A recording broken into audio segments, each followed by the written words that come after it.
പ്രാർത്ഥനയോടെ വിശ്വാസത്തോടെ കർത്താവിന്റെ വചനത്തിലും പ്രാർത്ഥനയിലും നമുക്ക് മുന്നോട്ട് പോകാം. ഇത് അത്ഭുതത്തിന്റെ സമയമാണ്. കർത്താവ് നമുക്ക് വേണ്ടി വലിയ കാര്യങ്ങൾ ചെയ്യുന്ന സമയമാണ്.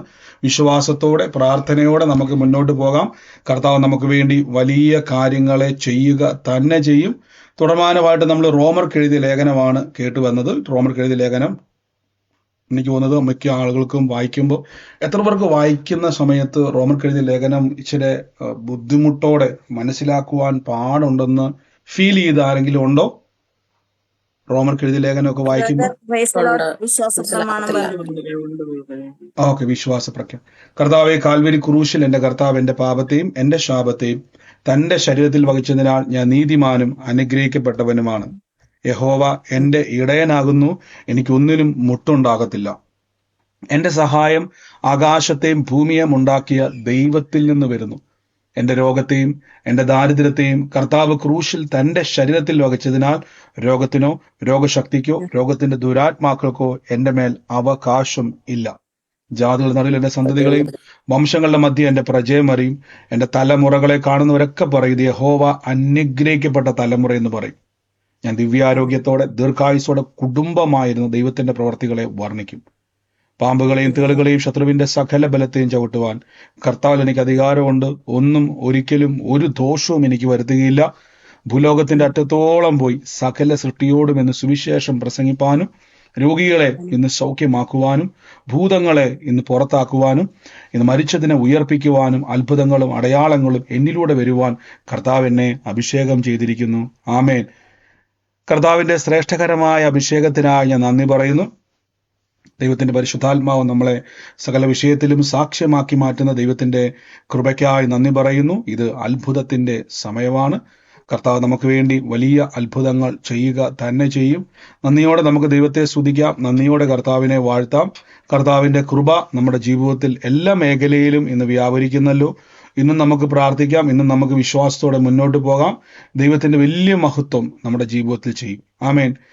റോമർക്ക് എഴുതിയ ലേഖനം പ്രത്യേകിച്ച് ആൾക്കാർക്ക് വായിക്കുന്നവർക്കെല്ലാം നമുക്കറിയാം ഇച്ചിരി മനസ്സിലാക്കുവാൻ ബുദ്ധിമുട്ടുള്ള ലേഖനങ്ങളാണ്. പ്രത്യേകിച്ച് പത്രോസ് ലീഹ തന്നെ പറയുന്നുണ്ട്, പൗലോസ് ലീഹായിലൂടെ നൽകപ്പെട്ട ലേഖനങ്ങൾ നിങ്ങൾക്കത് മനസ്സിലാക്കുവാൻ ബുദ്ധിമുട്ടെങ്കിലും അപ്പോൾ അതിൻ്റെ അകത്തൊരു എന്താ പറയുന്നത്, നമുക്കൊരു കട്ടി പോലെ തോന്നും. പക്ഷെ കട്ടിയല്ല, യഥാർത്ഥത്തിൽ പരിശുദ്ധാത്മാവിലുള്ള ഒരു ജീവിതത്തെയാണ് റോമർക്ക് എഴുതിയ ലേഖനം അഥവാ ലേഖനങ്ങളിലൊക്കെ നമുക്ക് കാണാൻ പറ്റുന്നത്. നമുക്ക് വേഗത്തിൽ തന്നെ റോമർക്ക് എഴുതിയ ലേഖനം നമ്മൾ 5 അധ്യായങ്ങളിലേക്ക് എത്തി. ഇത് 5-ാം അധ്യായമാണ്. പ്രാർത്ഥിച്ചുകൊണ്ടിരിക്കണം. രോഗികളായി ഭാരപ്പെടുന്നവർ പറഞ്ഞുകൊണ്ടിരിക്കണം, രോഗം എനിക്കുള്ളതല്ല, യേശു എൻ്റെ രോഗത്തെ വഹിച്ചു. പ്രതിസന്ധിക്കാതിരിക്കുന്നവർ പറയണം, കർത്താവ് എനിക്ക് വേണ്ടി ക്രൂശിൽ വില കൊടുത്തതുകൊണ്ട് അനുഗ്രഹം അനുഭവിക്കുവാൻ ദൈവം എന്നെ വിളിച്ചിരിക്കുന്നു. ആമേൻ. റോമാലേഖനം 5-ാം അധ്യായത്തിന്റെ 1-ാം വാക്യത്തിൽ പറയുന്നു, വിശ്വാസത്താൽ നീതീകരിക്കപ്പെട്ടിട്ട്. ഞാൻ എന്നാൾ പറഞ്ഞു, നീതീകരണം എന്ന് പറഞ്ഞാൽ ദൈവസന്നിധിയിലേക്കുള്ള പ്രവേശന കവാടമാണ് നീതീകരണം. പാപിയായ മനുഷ്യനെ ദൈവത്തോട് അടുത്തെല്ലാം കഴിയാത്തത് കൊണ്ട് കർത്താവായ യേശുക്രിസ്തുവിന്റെ ക്രൂശ് മരണം, പ്രത്യേകിച്ച് ലോകമെമ്പാടും ഇനി വരാൻ പോകുന്ന നമ്മൾ ഈസ്റ്റർ ആഘോഷിക്കുമ്പോൾ എന്താണ് ഈസ്റ്ററിന്റെ സന്ദേശം എന്ന് ചോദിച്ചാൽ, യേശുക്രിസ്തു ഉയർത്തതിന്റെ സൈൻ എന്നാന്ന് ചോദിച്ചാൽ, ഞാൻ ഇനി പാപത്തിലല്ല ദൈവത്തിന്റെ നീതിയിൽ ജീവിക്കുന്നു എന്നതിന്റെ അടയാളമാണ്. ആമേൻ. ഹല്ലേലൂയ. ഞാൻ നീതിമാനായി ദൈവത്തിന്റെ സന്നിധിയിൽ ഞാൻ പ്രവേശനം ലഭിച്ചിരിക്കുന്നു. ഞാൻ ഇനി അന്യനല്ല, പരദേശിയല്ല, ദൈവത്തിന്റെ ഭവനക്കാരനെന്ന് എനിക്ക് അഡ്രസ്സ് കിട്ടുന്നതാണ് കർത്താവിന്റെ പുനരുത്ഥാനം. നോക്കിക്കേ, ഇവിടെ നോക്കിക്കേ, വിശ്വാസത്താൽ നീതീകരിക്കപ്പെട്ടിട്ട് നമ്മുടെ കർത്താവായ യേശുക്രിസ്തു മൂലം നമുക്ക് ദൈവത്തോട് സമാധാനം ഉണ്ട്. അടുത്ത വാക്യത്തിൽ പറയുന്നു, നാം നിൽക്കുന്ന ഈ കൃപയിലേക്ക്. ഇപ്പൊ നമ്മൾ നിൽക്കുന്നത് ഒരു കൃപയിൽ. എന്നാൽ നമ്മൾ കേട്ടു, കൃപ ദാനമാണ്, അർഹിക്കുന്നതല്ല, അർഹിക്കാത്തതാണ് എനിക്ക് ലഭിച്ചിരിക്കുന്നത്. അടുത്ത വാക്യത്തിൽ പറയുന്നു, നമുക്ക് യേശുക്രിസ്തു മൂലം വിശ്വാസത്താൽ പ്രവേശനം ലഭിച്ചിരിക്കുന്നു, നാമോ തേജസ്സിന്റെ പ്രത്യാശയിൽ പ്രശംസിക്കുന്നു. അത് തന്നെ കഷ്ടത സഹിഷ്ണുതയും, സഹിഷ്ണുത സിദ്ധതയും, സിദ്ധത പ്രത്യാശയും ഉളവാക്കുന്നു. പലപ്പോഴും ഞാൻ പറഞ്ഞിട്ടുണ്ട്, ബൈബിളിൽ കഷ്ടത കഷ്ടത കഷ്ടത എന്ന വാക്ക് നിങ്ങൾക്ക് എല്ലായിടത്തും കാണാൻ പറ്റും. നിങ്ങൾ അപ്പോസ്തോല പ്രവൃത്തി മുതൽ ഒരു കാലഘട്ടത്തെ ചിന്തിച്ചോണം. ഇന്ന് ഈ കാണുന്ന പോലെയുള്ള അന്തരീക്ഷമല്ല. ഇന്ന് നമുക്ക് എവിടെ പോയാലും ഒരു പള്ളി കാണാൻ പറ്റും, എവിടെ പോയാലും ക്രിസ്തു വിശ്വാസത്തിലുള്ള, അല്ലെങ്കിൽ ലോകത്തിൽ എവിടെ ചെന്നാലും ഇപ്പൊ ഞാനൊരു ക്രിസ്തുവിൽ വിശ്വസിക്കുന്ന ഒരു വ്യക്തിയാന്ന് പറഞ്ഞാൽ എല്ലാവർക്കും അറിയാം, അല്ലെ? ക്രിസ്തുവിനെ അറിയാത്തതായിട്ട് ലോകത്തിൽ ആരുമില്ല. അത് ഏത് ലോകത്തിൽ ജീവിക്കുന്ന വ്യക്തി ആയിക്കോട്ടെ, ഏത് രാജ്യത്തിലും അതിനൊരു അഡ്രസ്സുണ്ട്. ഇതൊന്നും ഇല്ലാത്തൊരു കാലഘട്ടം ചിന്തിക്കാൻ പറ്റുമോ? ഇതൊന്നുമില്ലാത്തൊരു കാലഘട്ടം. അതായത് സുവിശേഷവുമായിട്ട് ശിഷ്യന്മാർ പോകുന്ന സമയത്ത് ഇന്റർനെറ്റ് ഇല്ല, മൊബൈൽ ഇല്ല, മറ്റു മനുഷ്യനുമായിട്ട് മറ്റൊരു രാജ്യത്തുള്ള ഭൂഖണ്ഡത്തിലുള്ള ഒരു വ്യക്തിയായിട്ട് കമ്മ്യൂണിക്കേഷനോ ഒന്നും നടക്കുന്നില്ല. അങ്ങനെ ഒരു ദ്വീപ് ഉണ്ടോ എന്നും അറിയത്തില്ല. ഒരു പായ്ക്കപ്പലെ കയറി പല ദിക്കിലേക്ക് ഇവർ പൊക്കോണ്ടിരിക്കുക. അപ്പൊ സുവിശേഷം നിമിത്തം ഇപ്പൊ ഞാൻ ഉദാഹരണം പറഞ്ഞാൽ, ഇപ്പൊ നിങ്ങൾക്ക് എല്ലാ ദിവസവും എന്നെ കേൾക്കാൻ പറ്റും അല്ലേ? ഇപ്പം എന്നെ കേൾക്കാൻ പറ്റും. എന്നെ ഇപ്പൊ എല്ലാ ദിവസവും നിങ്ങൾക്ക് പ്രാർത്ഥനയിൽ ഇപ്പൊ ബ്രദറെ ഒരാവശ്യം വന്നാൽ ലോകത്തിന്റെ ഏത് കോണിരുന്നുകൊണ്ട് നിങ്ങൾക്ക് ഒരു പ്രയർ റിക്വസ്റ്റ് അയക്കാം അല്ലെ? വാട്സാപ്പിലൂടെയോ അല്ലെങ്കിൽ ഏതെങ്കിലുമൊക്കെ എന്താ പറയുക, ഏതെങ്കിലും രീതിയിൽ നിങ്ങൾക്ക് എന്ത് ചെയ്യാൻ പറ്റും? കോണ്ടാക്ട് ചെയ്യാൻ പറ്റും. പക്ഷെ നിങ്ങൾ ചിന്തിക്കുക, ഇപ്പം അപ്പോസ്തലനായ പൗലോസ് ലീഹ കേരളത്തിൽ വന്നിട്ട് എറണാകുളത്തോ ട്രിവാൻഡ്രത്തോ ട്രിവാൻഡ്രത്ത് വന്ന് സുവിശേഷം അറിയിച്ചു. സുവിശേഷം എന്ന് പറഞ്ഞാൽ ഏതെങ്കിലും ഒരു സ്ഥലത്ത് കഴക്കൂട്ടത്തോ എവിടെയെങ്കിലും വന്ന് സുവിശേഷം അറിയിച്ചു. പൗലോസ് ലീഹ നിങ്ങൾ ആദ്യമായിട്ട് കാണുവാണ്. അദ്ദേഹം സുവിശേഷം അറിയിച്ചു, നിങ്ങൾ രക്ഷിക്കപ്പെട്ടു, സ്നാനപ്പെട്ടു, അവിടെ ഒരു കൂട്ടായ്മ ഉണ്ടായി, ഒരു സഭ സ്ഥാപിച്ചു, 10 പേര് അവിടെ കൂടിയെന്നിരിക്കട്ടെ. ഈ പൗലോസ് ലീഹ തിരിച്ചു പോയി കഴിഞ്ഞാൽ പിന്നെ പൗലോസ് ലീഹയെ കാണുമോ എന്ന് പോലും അറിയത്തില്ല. പിന്നെ പൗലോസ് ലീഹ എപ്പോ വരുമെന്ന് അറിയത്തില്ല. ഒരു പ്രയർ റിക്വസ്റ്റ് അയക്കാൻ ഓപ്ഷൻ ഇല്ല, വിളിച്ചു പ്രാർത്ഥിക്കാൻ ഒരു ഓപ്ഷൻ ഇല്ല. അപ്പം ഒന്ന് ആലോചിച്ച് നോക്കുക, ലീഡർഷിപ്പുകളുടെ അഭാവം അവിടെ ഉണ്ടായിരുന്നു. അവർക്ക് ഏതെങ്കിലുമൊക്കെ ഒരു പ്രശ്നം വന്നാൽ, പ്രത്യേകിച്ച് അങ്ങോട്ടൊരു ഇന്ന് കാണുന്ന പോലെ ബൈബിൾ അന്ന് രൂപപ്പെടുത്തിയിട്ടില്ല, 66 പുസ്തകമായിട്ട് രൂപകൽപ്പന ചെയ്തിട്ടില്ല. ഓരോരോ ലെറ്ററുകളും പറഞ്ഞു കേട്ട അറിവിന്റെ അകത്തുമാണ് അന്ന് ആൾക്കാർ മൂവ് ചെയ്യുന്നത്. പിന്നെ എങ്ങനെയാണ് സഭ വളർന്നത്? പരിശുദ്ധാത്മാവുമായിട്ടുള്ള ബന്ധം. ശ്രദ്ധിച്ചോണേ, ഇവിടെയാണ് പരിശുദ്ധാത്മാവിന്റെ ഏറ്റവും വലിയ റോൾ. നമ്മൾ ഈ കാലഘട്ടത്തിൽ നമ്മൾ ശ്രദ്ധിക്കാതെ പോകുന്ന വിശ്വാസികൾ, നമുക്ക് അറിവുകളും നമുക്ക് അറ്റ്മോസ്ഫിയറും ഒക്കെ വളരുമ്പം നമ്മൾ പരിശുദ്ധാത്മാവിന്റെ ഒരു കണക്ഷൻ പലപ്പോഴും മിസ്സായി പോകുന്നുണ്ട്. ഞാൻ താഴേക്ക് വരാം, ഈ വാക്യത്തിലേക്ക് ഞാൻ വരുന്നുണ്ട്. നാം കഷ്ടങ്ങളിൽ പ്രശംസിക്കുന്നു. ഈ വാക്ക് ശ്രദ്ധിച്ചോണേ. അപ്പൊ ഈ കഷ്ടം എന്ന് പറയുമ്പോൾ ആദ്യം ഓർത്തോണം, ഞാൻ പണ്ട് പറഞ്ഞിട്ടുണ്ടായിരുന്നു, ആർക്കെങ്കിലും ഓർമ്മയുണ്ട് ഈ കഷ്ടം എന്ത് കഷ്ടമാണ്? പറഞ്ഞു, എന്ത് കഷ്ടമായത്?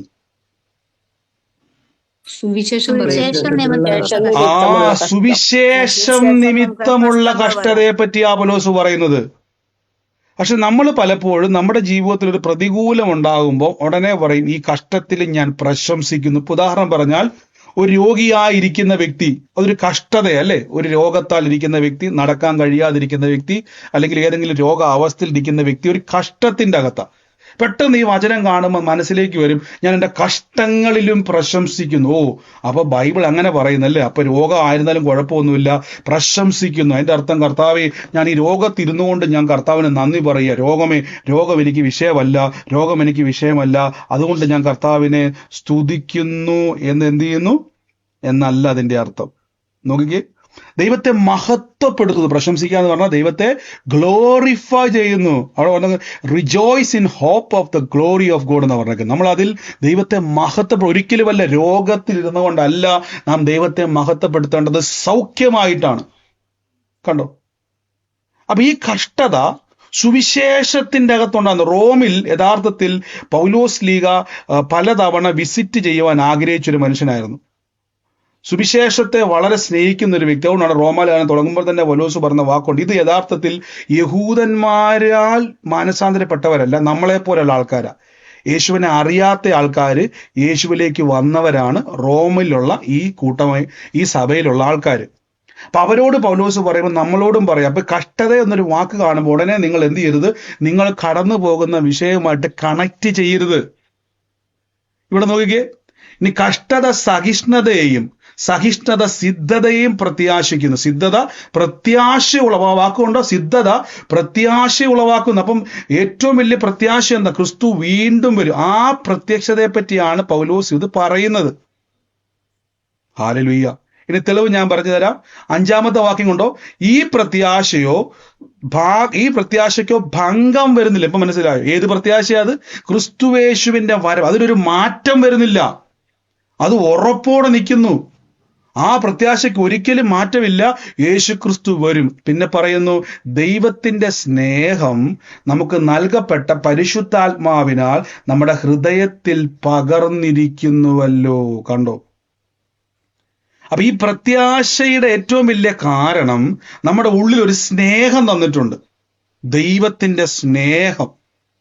ഈ സ്നേഹത്തിന്റെ അകത്തൊരു പ്രത്യാശയുണ്ട്. ഞാൻ പറഞ്ഞല്ലോ, അന്നത്തെ കാലഘട്ടത്തിന്റെ അകത്ത് ഭയങ്കര കലഹങ്ങൾ നടക്കുന്ന സമയമാണ്. ഒന്നാമത് നല്ലൊരു ലീഡർഷിപ്പ് അവിടെ കറക്റ്റ് ആയിട്ടില്ല.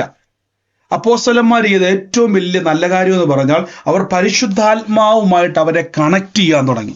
ഏത് പ്രതിസന്ധി വന്നാലും പഠിപ്പിച്ചു, നിങ്ങൾ പൗലോസ് ഇല്ലെങ്കിൽ. അതുകൊണ്ടാണ് കൊരിന്ത്യ സഭയിൽ വലിയൊരു പ്രശ്നമുണ്ടായത്. ഞങ്ങൾ പൗലോസിന്റെ പക്ഷക്കാരൻ, ഞങ്ങൾ അപ്പല്ലോസിന്റെ പക്ഷക്കാരൻ, ഞങ്ങൾ കേഫാവിന്റെ പക്ഷക്കാരൻ എന്നിങ്ങനെ എന്ത് ചെയ്തു? ഒരു പക്ഷം ചേർന്നു. ഇപ്പൊ പൗലോസ് പറയുകയാണ്, പൗലോസ് നിങ്ങൾക്ക് വേണ്ടി മരിച്ചോ? ഇല്ല. അപ്പല്ലോസ് നിങ്ങൾക്ക് വേണ്ടി ക്രൂശിക്കപ്പെട്ടോ? ഇല്ല. ഇതെല്ലാം ചെയ്തത് യേശുവല്ലേ? കണ്ടോ? അപ്പൊ ക്രിസ്തുവിലുള്ള പ്രത്യാശയിലുമാണ് നമ്മൾ ജീവിക്കുന്നത്. അപ്പൊ ഏതെങ്കിലുമൊക്കെ സുവിശേഷ നിമിത്തം റോമിൽ എന്ത് ചെയ്തു? വലിയ പ്രശ്നം ഉണ്ടായി. നിങ്ങൾക്കറിയാം, റോമലേഖനത്തിന്റെ അകത്ത് വായിക്കുന്ന സമയത്ത് ഈ പൗലോസ് എഴുതിയ മിക്ക ലേഖനത്തിന്റെ അകത്ത് ഒരു ചിന്തയുണ്ട്, ദുരുപദേശം. കള്ളസഹോദരന്മാർ കയറിക്കൂടി ദുരുപദേശം പ്രചരിപ്പിച്ചു.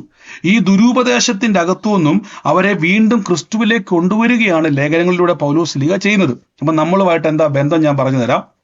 ഇവിടെ സുവിശേഷ നിമിത്തം ഒരു വ്യക്തി രക്ഷിക്കപ്പെട്ട് കഴിയുമ്പോൾ, നിങ്ങളുടെ ജീവിതത്തിന്റെ അകത്ത് ഏതെങ്കിലുമൊക്കെ ഒരു പ്രതികൂലം ഉണ്ടാകുമ്പം ഉടനെ ആ പ്രതികൂലവും ഈ കഷ്ടതയുമായിട്ട് കണക്ട് ചെയ്യരുത്.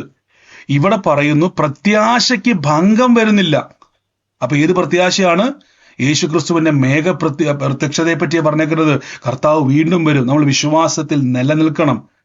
അടുത്ത വാക്യം, ദൈവത്തിന്റെ സ്നേഹം നമുക്ക് നൽകപ്പെട്ടിരിക്കുന്നു. എങ്ങനെയാണ്? പരിശുദ്ധ ആത്മാവിനാൽ. ഹല്ലേലൂയ. നോക്കിക്കേ, ദൈവത്തിന്റെ സ്നേഹം നമുക്ക് നൽകപ്പെട്ടത് പരിശുദ്ധാത്മാവിനാലാണ്. മറ്റൊരു ഭാഗത്ത് ഇങ്ങനെ പറയുന്നുണ്ട്, സ്നേഹത്താൽ വ്യാപരിക്കുന്ന വിശ്വാസം അത്രേ. കേട്ടോണം. അപ്പൊ എങ്ങനെ പറഞ്ഞിരിക്കുന്നത്? സ്നേഹത്താൽ വ്യാപരിക്കുന്ന വിശ്വാസം. അപ്പൊ ഈ സ്നേഹം എന്തിനാണെന്നറിയാവോ? ഗലാത്യർ 5:6 അല്ലേ? ഗോഡ് ബ്ലെസ് യു സ്റ്റാർ ഫൈദാസൗര്യ കാണിച്ചിട്ടുണ്ട് ആ വാക്യം. ഗലാത്യ ലേഖനത്തിൽ പറയുന്നത് സ്നേഹത്താൽ വ്യാപരിക്കുന്ന ഒരു വിശ്വാസമുണ്ട്. ശ്രദ്ധിച്ചോണേ, സ്നേഹം ഈ സ്നേഹമാണ്. അതായത് നിങ്ങൾക്ക് ഇപ്പം ഞാൻ ചോദിച്ചോട്ടെ, നിങ്ങൾ ശ്രദ്ധിച്ചിട്ടുണ്ടോ? നമ്മൾ യേശുവിലേക്ക് വന്നു കഴിയുമ്പോൾ അതുവരെ നിങ്ങൾക്ക് പ്രയോറിറ്റി ഭർത്താവും പിള്ളേരും ഒക്കെ ആയിരുന്നു. പക്ഷെ നിങ്ങൾ യേശുവിലേക്ക് വന്നു കഴിയുമ്പോൾ ശ്രദ്ധിച്ചു നോക്കിക്കൂ, നിങ്ങൾ പ്രാർത്ഥനയ്ക്ക് വേണ്ടി പലപ്പോഴും നമ്മൾ ഒരു സാക്രിഫൈസ് ചെയ്യുന്ന കണ്ടിട്ടുണ്ടോ?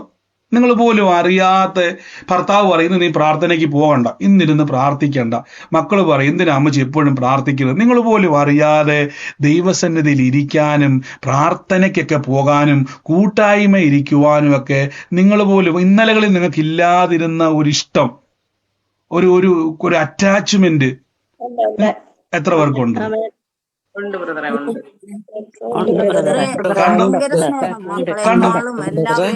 കണ്ടോ, നമ്മുടെ ഉള്ളത്തിൽ നമ്മൾ പോലും അറിയാതെ ഇന്ന് വരെ യേശുവിനെ നേരി കണ്ടിട്ട് പോലുമില്ല, യേശു നേരിട്ട് മിണ്ടിയിട്ട് പോലുമില്ല, യേശു എന്തുണ്ട് വിശേഷമോ നമ്മൾ ചോദിച്ചിട്ട് പോലുമില്ല. പക്ഷെ നമ്മൾ ദിവസവും കാണുന്ന ഭർത്താവിനേക്കാൾ, മക്കളേക്കാൾ, അപ്പനേക്കാൾ, അമ്മയേക്കാൾ, സഹോദരങ്ങളെക്കാൾ നമുക്കിപ്പൊ പ്രയോറിറ്റി യേശുവായി മാറിയില്ലേ? നമ്മൾ കൂടുതൽ സമയം പ്രാർത്ഥിക്കാനും, എവിടെയെങ്കിലുമൊക്കെ ഒരു പ്രാർത്ഥന ഉണ്ടെങ്കിൽ ഭർത്താവ് പറയും ഇന്ന് നീ പോകണ്ടെന്ന് പറഞ്ഞാൽ അച്ചായരിക്ക് പോകണം, അല്ലെങ്കിൽ ഭാര്യ പറയും ഇന്ന് പോകണ്ടെന്ന് പറയുമ്പോൾ ഇല്ല എനിക്ക് പ്രാർത്ഥനയ്ക്ക് പോകണം. മക്കൾ പറയും എന്തിനാ ഇത്രയും നേരം ഇന്ന് പ്രാർത്ഥിക്കുന്നത്? ഇവരൊക്കെ ഇത്രയും എതിർത്തിട്ടും അവർക്ക് വേണ്ടി എന്തുകൊണ്ടാണ് നിങ്ങളത് മാറ്റി വെക്കാത്തത്? ഇവരെക്കാൾ കൂടുതൽ ഒരു അറ്റാച്ച്മെന്റ് നമ്മുടെ ഉള്ളത്തിൽ വന്നില്ലേ പ്രിയരെ? ശ്രദ്ധിച്ചിട്ടുണ്ടോ? വന്നില്ലേ? യേശുവിനെ പേടിച്ചിട്ടാണോ? അല്ല. ന്യായവിധി വരുന്നുള്ള ഭയത്താലാണോ? അല്ല. നമ്മൾ പോലും അറിയാതെ ഒരു സ്നേഹം. അതുകൊണ്ടാണ് പലപ്പോഴും മിഷനറിമാര്, ശ്രദ്ധിച്ചിട്ടുണ്ടോ, അവർ തല്ലുകൊള്ളുന്നതും മരണപ്പെടുന്നതും രക്തസാക്ഷിയാകുമ്പോഴൊക്കെ ഇന്ത്യയിലും ലോകമെമ്പാടുമൊക്കെ പല സ്ഥലങ്ങളിൽ അവര് ത്യാഗത്തോടെ അവരെ തീ കൊളുത്തുമ്പോഴും, അവരെ കൊല്ലുമ്പോഴും, അവരെ തല്ലുമ്പോഴും ഉപദ്രവിക്കുമ്പോഴും അവർ പരാതി പറയാത്തതിന്റെ കാരണം അവരുടെ അകത്തൊരു സ്നേഹമുണ്ടായി. കണ്ടോ? ഈ സ്നേഹം ഉള്ളത് കൊണ്ടാണ് പ്രിയരെ നമുക്ക് പലപ്പോഴും ഭാര്യയും ഭർത്താവും ഒക്കെ, അത് യഥാർത്ഥത്തിൽ നമുക്ക് അവരോട് അവര് പറഞ്ഞത് ശരിയല്ലേ എന്ന് നമുക്ക് അറിയാമെങ്കിൽ പോലും യേശുക്രിസ്തുവിനോടുള്ള ഒരു സ്നേഹം നമുക്ക് നൽകപ്പെട്ടിരിക്കുന്നു പരിശുദ്ധാത്മാവിനാൽ. കണ്ടോ? മൗലം പറയുന്നു, റോമലേഖനം പറയുന്നു, പരിശുദ്ധാത്മാവിനാൽ ദൈവത്തിന്റെ, ഞാൻ പറഞ്ഞു എനിക്ക് ഞാനൊരു ക്രിസ്തു കുടുംബത്തിൽ ജനിച്ചു വളർന്നെങ്കിലും ക്രിസ്തുവുമായിട്ട് എനിക്ക് ഒരു ബന്ധവും ഇല്ലായിരുന്നു. 2012 പരിശുദ്ധാത്മാവിനാൽ ഒരു സ്പർശനം ലഭിച്ചതിന് ശേഷമാണ് എൻ്റെ ഉള്ളത്തിൽ ക്രിസ്തുവിനോട് ഭയങ്കര ആഗ്രഹം. എനിക്ക് പ്രാർത്ഥനകളിൽ പങ്കുചേരുവാൻ, യേശുക്രിസ്തുവിനോട് ചേരുവാൻ നമ്മുടെ ഉള്ളത്തിൽ ഒരാഗ്രഹം, ഇന്നും സുവിശേഷം അറിയിക്കുവാൻ, സുവിശേഷം അനേകരെ അറിയണമെന്നൊരാഗ്രഹം വരാൻ കാരണം ഈ സ്നേഹം നമ്മളെ നിർബന്ധിക്കുന്നുണ്ട്. ഇത് എവിടുന്ന് കിട്ടിയതാണെന്നറിയാവോ? ദൈവത്തിന്റെ സ്നേഹം നമുക്ക് നൽകപ്പെട്ട പരിശുദ്ധയാത്മാവിനാൽ നമ്മുടെ ഹൃദയത്തിലിരിക്കുക. ഇത് കണ്ടോ? അപ്പൊ ഒരു സ്നേഹബന്ധമാണ് നമുക്ക് യേശുവായിട്ട്. ആ സ്നേഹബന്ധത്തെ പറ്റി പൗലോസ് പറയുകയാണ്, ക്രിസ്തുവിൽ അഗ്രചർമ്മവുമല്ല പരിച്ഛേദനയുമല്ല, സ്നേഹത്താൽ വ്യാപരിക്കുന്ന വിശ്വാസം. കണ്ടോ? പലപ്പോഴും അതുകൊണ്ടാണ് പ്രിയരെ നമുക്ക് അറിയാൻ ചില പ്രാർത്ഥനാ വിഷയം നമ്മുടെ മുമ്പിൽ നടക്കുന്നില്ല. ചില സമയത്ത് പ്രാർത്ഥിച്ചിട്ടും ചില കാര്യങ്ങൾ നമ്മുടെ മുമ്പിൽ നടക്കാതെ വരുമ്പം നമുക്ക് എന്തുകൊണ്ടാണ് യേശുവിനെ വെറുക്കാൻ പറ്റാത്തത്? ശ്രദ്ധിച്ചിട്ടുണ്ടോ? ഒരാൾ നമ്മളെ ഒരു കാര്യം തരാന്ന് പറഞ്ഞ് പലതവണ ചോദിച്ചിട്ടും കിട്ടാതെ വരുമ്പോൾ നമ്മൾ പറയത്തില്ല, എന്തിനാ എന്നെ ഇങ്ങനെ പറ്റിക്കുന്നത്? ഇന്നേ വരെ ആരെങ്കിലും യേശുവിനോട് ചോദിച്ചിട്ടുണ്ടോ? നമുക്ക് എന്തുകൊണ്ടാണ് ചോദിക്കാൻ പറ്റാത്തെന്നറിയാവോ? നമ്മൾ പോലും അറിയാത്ത ഒരു സ്നേഹ ബന്ധത്തിന്റെ അകത്ത് നമ്മൾ ലോക്കായി കിടക്കുന്നു. ഹല്ലേലൂയ. നമ്മൾ പോലും അറിയാത്തൊരു സ്നേഹബന്ധം, നമുക്ക് പരാതിയില്ലാതെ, ചിലപ്പോൾ നമ്മൾ ആ സമയത്ത് സങ്കടം കൊണ്ട് പറയുമായിരിക്കും, എൻ്റെ കർത്താവ് ഇതെന്തുവാ ഇങ്ങനെയൊക്കെ, ഇതെന്തുവാ, നമ്മൾ ഇട്ടേച്ചൊക്കെ ചിലപ്പം എന്ത് ചെയ്യും, പിണങ്ങിയൊക്കെ മാറിയിരിക്കുന്നിരിക്കും. പക്ഷെ 2 ദിവസം കഴിയുമ്പോഴേക്കും പിന്നെ എന്ത് ചെയ്യും? യേശുവേന്ന് വിളിച്ചുകൊണ്ട് പോകും. ഇതെന്നാ കാരണമെന്നറിയാവോ? പേടിച്ചിട്ടല്ല പ്രിയരെ, ന്യായവിധി വരുമെന്നുള്ള ഭയം കൊണ്ടോ നരകത്തിൽ പോകുന്നുള്ള പേടി കൊണ്ടോ അല്ല. നമ്മുടെ ഉള്ളത്തിൽ യേശുവിനോടൊരു സ്നേഹം, ഇത് പരിശുദ്ധാത്മാവിനാൽ നൽകിയതാണ്. പലരും പറയും, എന്തിനാ ബ്രദറെ ഇങ്ങനെ ക്ഷീണമുണ്ടെങ്കിലും ഈ മടുപ്പുണ്ടെങ്കിലും എന്തിനാണ് ഇങ്ങനെ രാവും പകലും ഇങ്ങനെ സുവിശേഷവും പറഞ്ഞ് നിൽക്കുന്നത്? ഞാൻ പറഞ്ഞില്ല, ഒരു നിർബന്ധം അകത്ത് വരുവാന്നേ. ആഗ്രഹമുണ്ട്, പക്ഷേ ഉള്ളത്തിൽ യേശുക്രിസ്തുവിനോടുള്ള ആ ഒരു അറ്റാച്ച്മെന്റ്, ഇതാണ് ക്രൂശിലെ സ്നേഹമാണിത്. ഇത് എൻ്റെ സ്നേഹമല്ല, യേശുവിൻ്റെ സ്നേഹം എനിക്ക് കിട്ടിയതാണ്. മനസ്സിലായോ? ഈ സ്നേഹം കിട്ടിയത് കൊണ്ടാണ് നരഭോജികളായിട്ടുള്ള മനുഷ്യന്മാർ പോലും യേശുവിനെ അറിയുമ്പോൾ അവർ നരസ്നേഹികളായിട്ട് മാറുന്നത്. റൊയ്നാൻ ബോങ്കെ പണ്ട് പറഞ്ഞിട്ടുണ്ട്, അദ്ദേഹം ആഫ്രിക്കയിൽ സുവിശേഷവുമായിട്ട് പോകുന്ന സമയത്ത് മനുഷ്യനെ പച്ചയ്ക്ക് തിന്നുന്ന ആളുകളോട് അദ്ദേഹം സുവിശേഷം പറയാൻ വേണ്ടി പോയത്. ഭാര്യയും മക്കളുമായിട്ട് അദ്ദേഹം പോവാ, ജർമ്മനിയിൽ നിന്ന് അദ്ദേഹം സുവിശേഷം പറയാൻ വേണ്ടി പോവാ. എല്ലാവരും പറഞ്ഞു, പോകരുത്, റെനാൻ ബോങ്കെ പോകരുത്, അവിടെ ചെന്നാൽ നിങ്ങളെ അവർ പച്ചയ്ക്ക് കഴിക്കും. പക്ഷെ റെനാൻ ബോങ്കെ പറയുക, എനിക്ക് പോകാതിരിക്കാൻ പറ്റുന്നില്ല, എനിക്കറിയാം അവിടെ ചെന്നാൽ ചിലപ്പോൾ അവരെന്നെ പച്ചയ്ക്ക് തിന്നും, ചിലപ്പോൾ എൻ്റെ ഭാര്യയെ മക്കളെ അവരെന്ത് ഉപദ്രവിക്കും. പക്ഷെ എൻ്റെ ഉള്ളത്തിൽ ഒരു നിർബന്ധം വരിക, അവരും ഇത് അറിയണം. കണ്ടോ? റെനാൻ ബോങ്കെ സുവിശേഷം പറയുകയും നരഭോജികളായ മനുഷ്യന്മാർ യേശുവിലേക്ക് വന്നു, അവർ നരസ്നേഹികളായി മാറി. ഇതൊരു പകർച്ചയാണ്.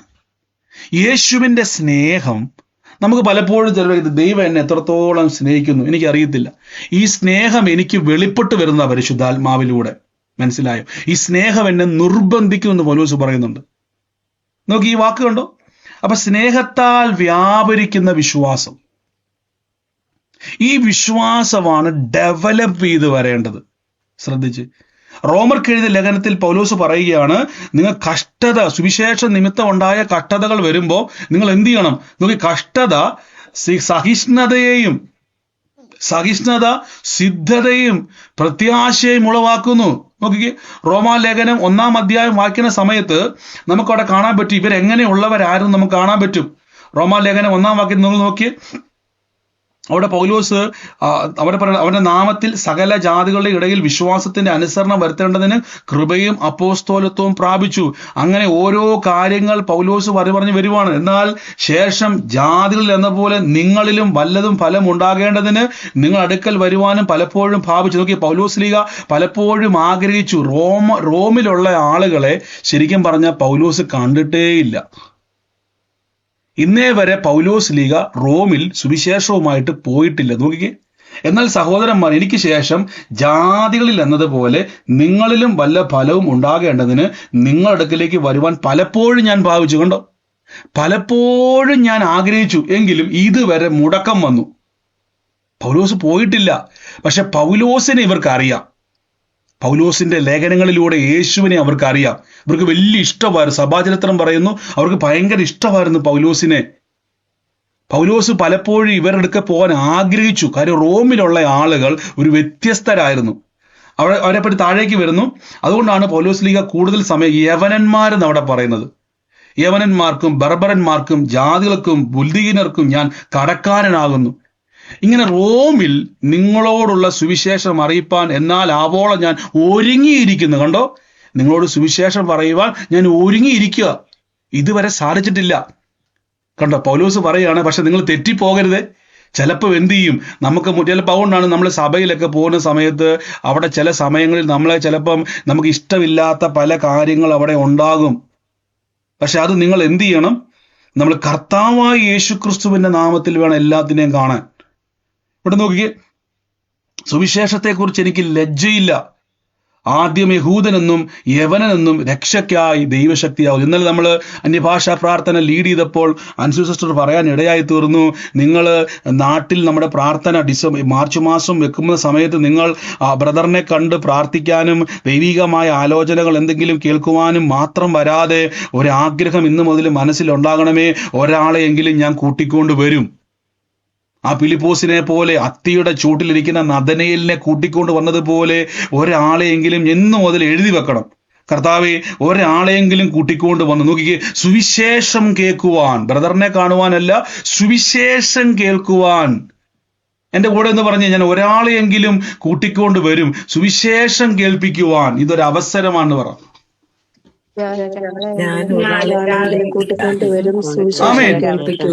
ചിലപ്പോ ഞാൻ പറഞ്ഞില്ല, നമ്മൾ ചിലപ്പോ ഈ കാണിക്കുന്നതൊക്കെ ആൾക്കാർക്ക് മണ്ടത്തരമായിട്ട് ഇത്രയും പൈസ മുടക്കി ഈ ഓഡിറ്റോറിയങ്ങളും ഹോളുകളും ശ്രദ്ധിച്ച്, ഇത്രയും കാശ് മുടക്കി ഓഡിറ്റോറിയങ്ങളും ഹോളുകളും ഇത്രയും എക്സ്പെൻസുകളെല്ലാം മുടക്കി എന്തിനാ അതെല്ലാം ചെയ്യുന്നത്? സുവിശേഷം അറിയണം. നിങ്ങൾക്ക് ലഭിച്ചിരിക്കുന്ന ഈ സന്തോഷവും ഈ സമാധാനവും ലോകം അറിയണം. അതറിയുവാനുള്ള ഏക മാർഗം സുവിശേഷമാണ് പ്രിയരെ. കണ്ടോ, സുവിശേഷത്തിലൂടെ മാത്രമാണ് ലോകത്തെ നമുക്ക് രക്ഷിക്കുവാൻ കഴിയുന്നത്. നോക്കിക്കേ, പൗലോസ് പറയുകയാണ്, എന്നിട്ട് താഴേക്ക് വരുമ്പോഴേക്കും നോക്കിക്കേ, അവരെ പറ്റി പറയുവാണ്, അവർ ദൈവത്തെ അറിഞ്ഞിട്ട് അവർ ദൈവമെന്ന് ഓർത്ത് മഹത്വീകരിക്കുകയോ നന്ദി കാണിക്കുകയോ ചെയ്യാതെ തങ്ങളുടെ തിരുവോണങ്ങളിൽ ബന്ധമായി തീരുകയും വിവേകമില്ലാതെ ഹൃദയവിരുണ്ട് പോയി. ജ്ഞാനി എന്ന് പറഞ്ഞു. അവർ അക്ഷയനായ ദൈവത്തിന്റെ തേജസ്സിനെ അവർ ക്ഷയമുള്ള മനുഷ്യൻ. നോക്കിക്കേ, അപ്പൊ ദൈവത്തിന്റെ രൂപത്തെ വികൃതമാക്കി കളഞ്ഞ ഒരു കൂട്ടരായിരുന്നു ജാതികളായിട്ടുള്ള ആളുകൾ. അവർ ദൈവത്തിന്റെ തേജസ്സിനെ ക്ഷയമുള്ള മനുഷ്യൻ, നാൽക്കാലി, ഇഴജാതി എന്നിവയുടെ രൂപസാദൃശ്യമാക്കി മാറ്റി. നോക്കിക്കേ, ദൈവത്തെ പക്ഷിയുടെ രൂപത്തിലും നാൽക്കാലിയുടെ രൂപത്തിലും ഇഴജാതിയുടെ രൂപത്തിലും ഒക്കെ എന്ത് ചെയ്തു? ഇത് ദൈവത്തെ കളിയാക്കുന്നതിന് തുല്യമാകും കേട്ടോ പ്രിയരെ.